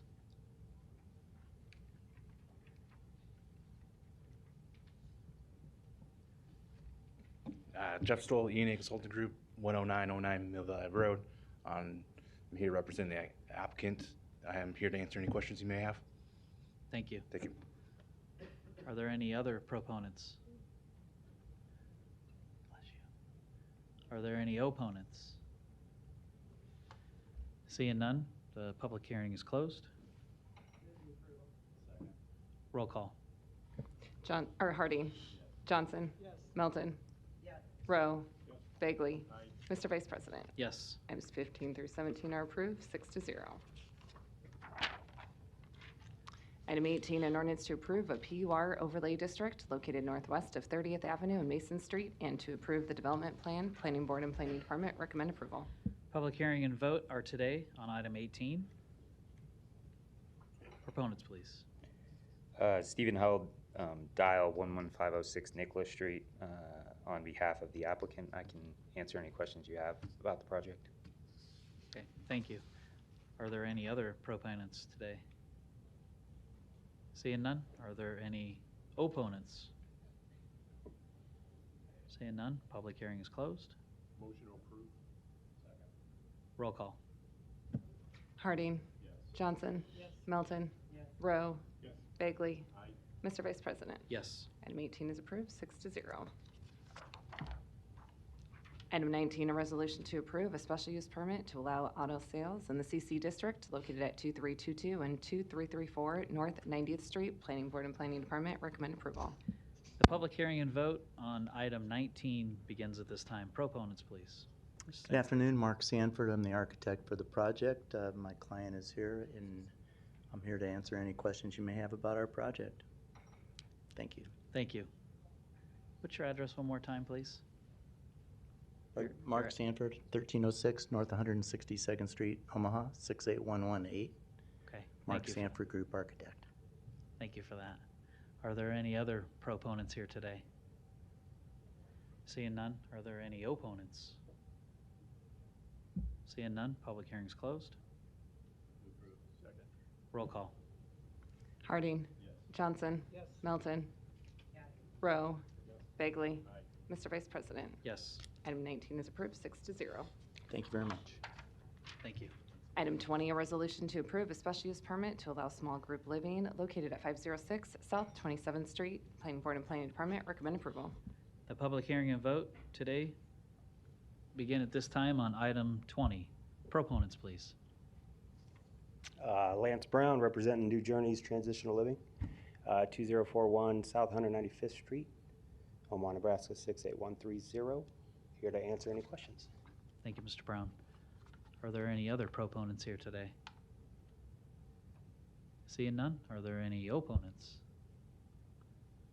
Seeing none, the public hearing is closed. Motion approved. Second. Roll call.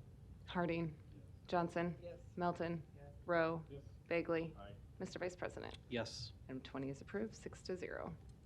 Item 21, a resolution to approve a special use permit to allow auto sales in the CC District located at 4835 South 97th Street. Planning Board and Planning Department recommend approval. The public hearing and vote are today on item 21. Proponents, please.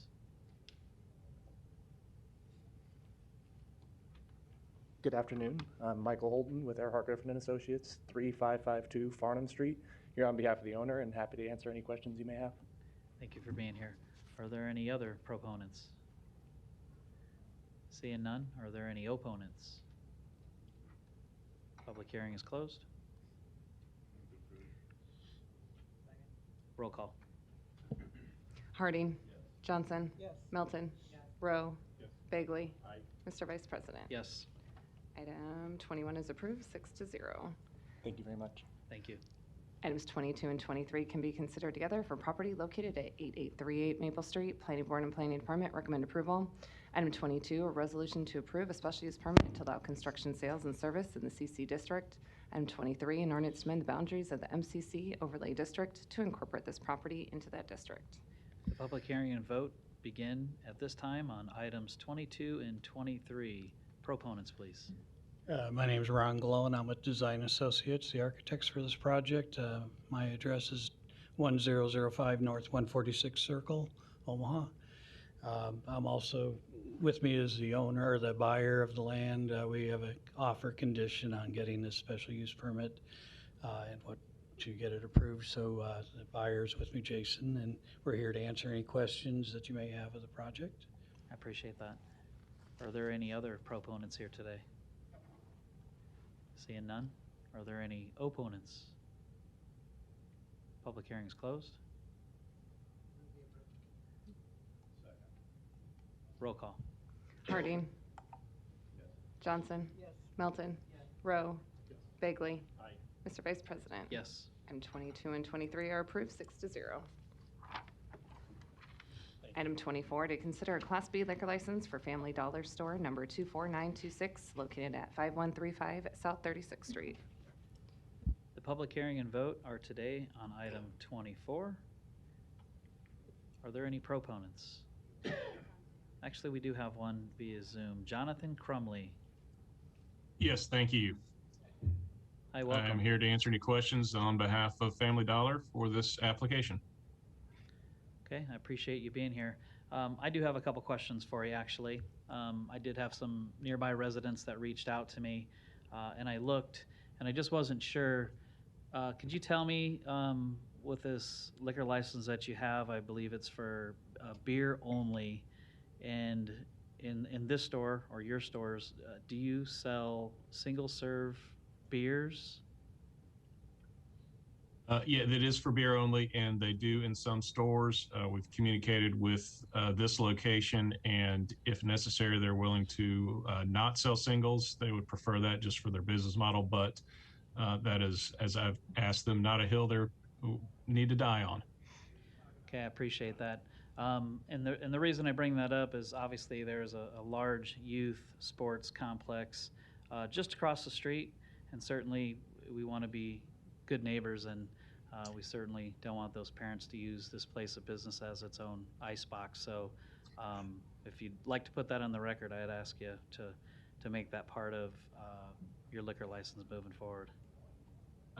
Happy to do that. And having been general counsel for a large youth sports group here in near Atlanta, just outside, I have no problem with that request and those concerns.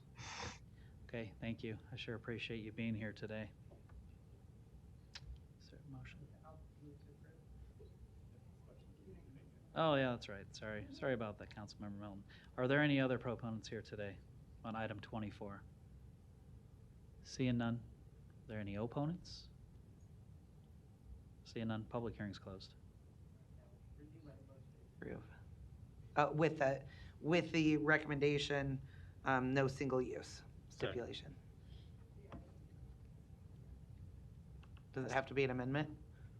Okay. Move to amend to have no single use sales. Is that the correct way to state it, Mr. Kuzi? Mancusi Law Department, I think that'll suffice. Second. Thank you. Roll call. Harding. Yes. Johnson. Yes. Melton. Rowe. Bagley. Mr. Vice President. Yes. Motion passed 6-0. Thank you for your time. Roll call. Harding. Johnson. Melton. Rowe. Bagley. Mr. Vice President. Yes. Motion passed 6-0. Item 25, to consider a liquor license addition application for El Rancho Restaurant located at 2030 Martha Street to add an area approximately 34 feet by 70 feet to their Class C liquor license. The public hearing and vote today on item 25 begin at this time. We have with us via Zoom, Carmela Barrera. Yes. I'd like to open it up for proponents. So that would be you, ma'am. Okay. Good afternoon. This is Yvette Estrada. I'm with my mom as well, Carmela Barrera. Just here for El Rancho Grande Inc. at 2030 Martha Street. Here to answer any questions. Thank you. Appreciate you being here. Are there any other proponents? Seeing none. Are there any opponents? Seeing none. Public hearing's closed. Motion approved. Roll call. Harding. Yes. Johnson. Melton. Rowe. Bagley. Mr. Vice President. Yes. Item 25 is approved 6-0. Thank you. Thank you. Thank you. Consent agenda. Any member of the City Council may cause any item placed on the consent agenda to be removed. Items removed from the consent agenda shall be taken up by the City Council immediately following the consent agenda in the order in which they were removed unless otherwise provided by the City Council Rules of Order. The public hearing on agenda items 26 through 32 were held on March 8th, 2022. Roll call. Harding. Johnson. Melton. Rowe. Bagley. Mr. Vice President. Yes. Motion passed 6-0. The public hearings on agenda items 33 through 61 are today. If you wish to address the City Council regarding these items, please come to the microphone, indicate the agenda item number you wish to address, identify yourself by your name, your address, who you represent, and if you are a proponent or opponent.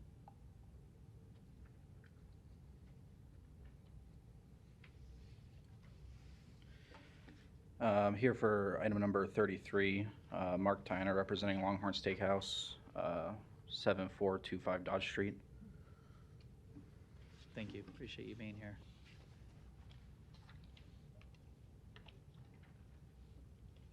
See no lights. Oh, sorry. Alex, you here for this one? Okay.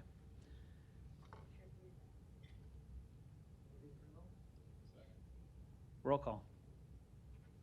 Do I have to close the public hearing on that? Okay, public hearing is closed. Harding. Johnson. Melton. Rowe. Bagley. Mr. Vice President. Yes. Motion passed 6-0.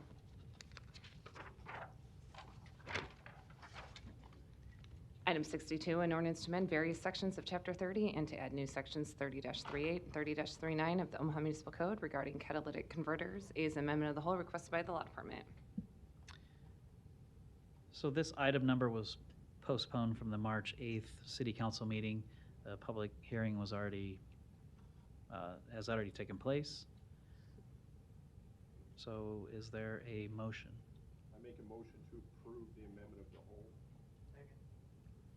Roll call. Harding. Johnson. Melton. Rowe. Bagley. Aye. Mr. Vice President. Yes. Motion passed 6-0. Item 63, an ordinance to approve the bid from BMI Janitorial Group for janitorial services for the facilities management facility at a cost of $17,716 per year. Public hearing today on item 63 begins at this time. Proponents, please. Seeing none, are there any opponents? Seeing none, the public hearing is closed. Item 64, an ordinance to approve an agreement with the University of Nebraska at Omaha in the amount of $26,994 and to authorize funding for such agreement from the City of Omaha's fiscal year 2020 Project Safe Neighborhoods Grant Award. Public hearing today on item 64. Public hearing begins at this time. Are there any proponents? Seeing none, are there any opponents?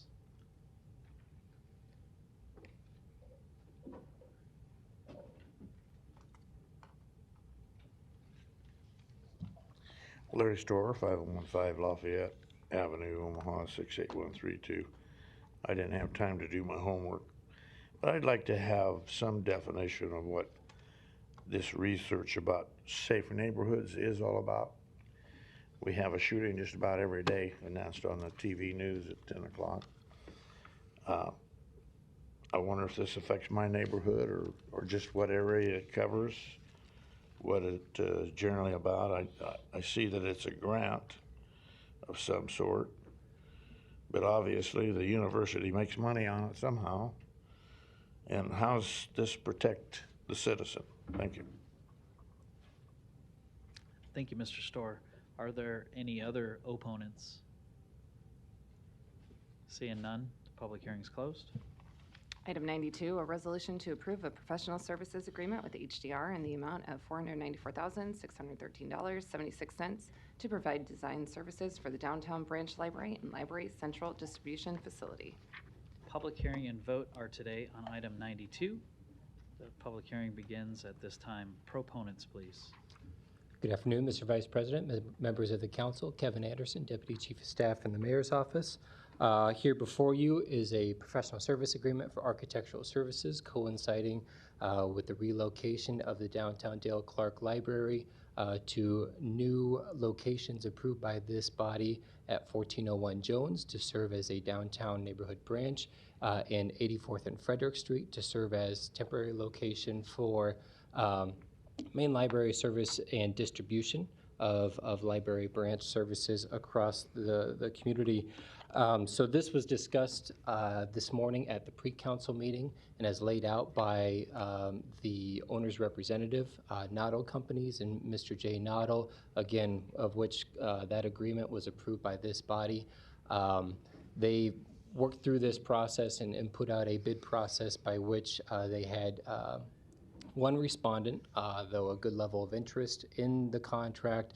HDR is what is being presented to you with their sub-consultant, Margaret Sullivan and Associates, to work through this process of the design of tenant and improvements for both locations, and will work with both the library system and staff, library board, as well as other stakeholders for the design of improvements and programming and services associated with these two sites. As was laid out through this process and through negotiations by owner's representative and Noddle Companies, the city will realize cost savings at the 1401 Jones location, in that MEP or mechanical and electric and plumbing services will now largely come under our owner landlord. So what will be coming back to this body will likely be a amendment to the lease agreement, so that the costs associated with some of those improvements are now borne by that landlord and not necessarily taken out of the city's contribution for those improvements for the facilities. So I think it's an example of how our owner's representative is working on our behalf and working on the behalf of citizens of Omaha to maximize the efficiency of this process, but also realize any cost savings through the process as well. So I'll be around for any questions. Thank you, Mr. Anderson. Are there any other proponents? Seeing none, are there any opponents?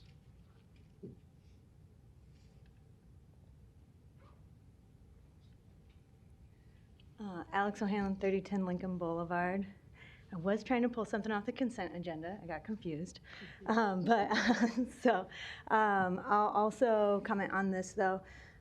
Here as a opponent, because I was opposed to the entire process that has gone through with the library, and I don't know. All I got left is to just keep kicking and screaming the whole way. I know that we talked about, like in this process, and we also drew attention to this in the Saddle Creek, the CIP Saddle Creek, that there's going to be all these different steps through the way, along the way that require approval. And so this is one of those other steps along the way that require approval where folks can have a say. So I just wanted to say that I'm opposed to this funding because I don't think that this was the right decision to make in the first place. Therefore, I hope that folks that felt that this wasn't the right decision to make in the first place will continue to uphold their original decisions. And also, I wish that we had this same lust for improving and upkeeping historical preservation in all other parts of the city, and when we make other decisions, such as the 38th and Dodge apartments that are the houses that are going to be knocked down. So I do love to see the historical preservation, and I hope that we keep that same energy when we go towards other developments. But overall, opposed to this because this process has been wrong from the beginning, so it's still wrong. Thank you. Also, I'm going to try better on that consent agenda next week.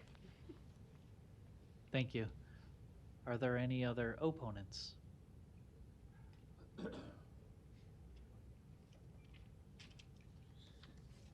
Larry Storr, 5015 Lafayette Avenue, Omaha, 68132. I'm really opposed to this because I do not feel that there's been enough transparency on this whole process, and whether or not we actually need to remove that building for something else. I think the citizenry is completely confused as to whether Mutual of Omaha is or is not, and wondering about who will be, and then who will be for a while, and how long will it be before they move out, as we've seen in the past. This building probably could be used for something very nice, not another big tall building so that people can look out at each other from First National Bank or whatever, or have a bar up on top. We may need the money for a lot of other things very shortly. So I think you need to step lightly and maybe vote against demolishing a library that may not be used very much anyhow in the very near future because people are doing everything online. But then, of course, if we lose our networks due to a war, we probably will want a downtown library. Thank you. Thank you, sir. Are there any other opponents? Seeing none, the public hearing is closed. Councilmember Johnson, you are recognized. Thank you, Mr. President. Mr. Anderson, I do have a few questions. Kevin Anderson, Mayor's Office. Thank you. While we kind of covered this through our preliminary meeting this morning, I just want this to go on record. Is there a time that the building will be up and running for business on Jones Street? It's too early to tell. We are running with the goal of January 1, 2023, but we've got contractors on site, hard at work, and have been for some time. As we move further along the process, a clear picture of a completion date will come to light, at which point we'll engage not only council but stakeholders on the anticipated timeline and path forward from there. And is there a plan to publicly engage people as we go along the way?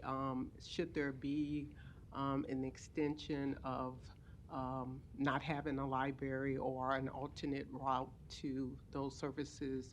Is there a plan to notify constituents that would be directly impacted by this shift?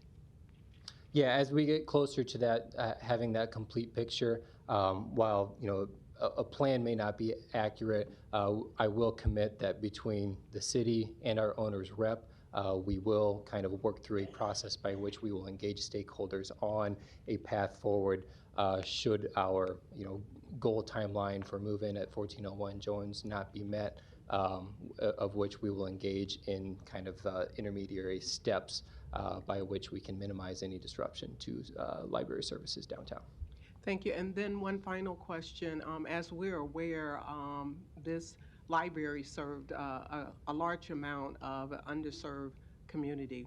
And therefore, we also have a public transportation system that's very lacking in terms of providing good public transportation in a number of ways. And I won't go into those ways, but we talked earlier today about talking with Metro Area Transit and coming up with something that would be more feasible so that constituents could benefit with the move of the library on Jones Street.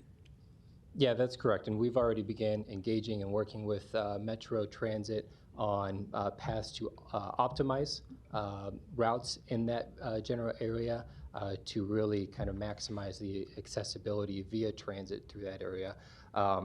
This agreement in place here will also help us through that process as we begin to design and program the services that will be held at this new location. We'll have a better idea of the types of visits we'll be getting out of that process, and we just want to make kind of very well known, especially to the public, that now that this is a downtown neighborhood branch and not our main library location, we do anticipate those kind of more broad community-based visits to downtown to change, and that some of those more community-wide visits or main branch services will be moving out to that more central location. And so that's going to change the traffic levels and certainly the kind of geographic pull by which visitors are now coming to the downtown branch. So as we work through this design process, we'll have a much better picture of the specific services that will be held out of the new downtown branch, which will give us a much better idea of who those visitors are and what those trips are generating in terms of that community-wide will help us kind of optimize those transit opportunities. And so when we get a more concrete plan regarding what those numbers are, and we have a finalized schedule from Metro Area Transit in terms of transportation, routes of service, hours of service, will we also have a commitment that will be publicized so that everyone impacted by this change will be notified so that they can make their plans and make their directions in terms of getting to and fro from the library, from their homes and to the library in a more concise manner in terms of planning? Yes, and we've got a really good opportunity to do so as the library system is currently undergoing their strategic plan. So we've got kind of a natural conduit by which we can directly engage with interested constituents. So that would mean, yes, you would publicize those? Yes, yes. Okay, thank you. Thank you, Councilmember Johnson. Councilmember Rowe, you're recognized. Thank you, Mr. President. I've been serving on the library committee, and I just wanted to assure everyone that there is going to be a lot of communication coming out on the whole library system. There's constituent meetings that are already scheduled, some into April. They'll be coming out as we get closer to those dates, but there's going to be plenty of opportunity for community engagement on all those kinds of topics. And I just want to make sure that people were aware those discussions are going on right now. Thank you, Councilmember Rowe. Seeing no other lights. Roll call. Harding. Yes. Johnson. Yes. Melton. Rowe. Yes. Bagley. Aye. Mr. Vice President. Yes. Item 92 is approved 6-0. Non-action items, items 65 through 90 do not require public hearing or city council consideration at this meeting, but will be placed on a future agenda for public hearing and or vote. The reason for non-action is noted after the item on the agenda, as well as the date the item is expected to appear on agenda for consideration.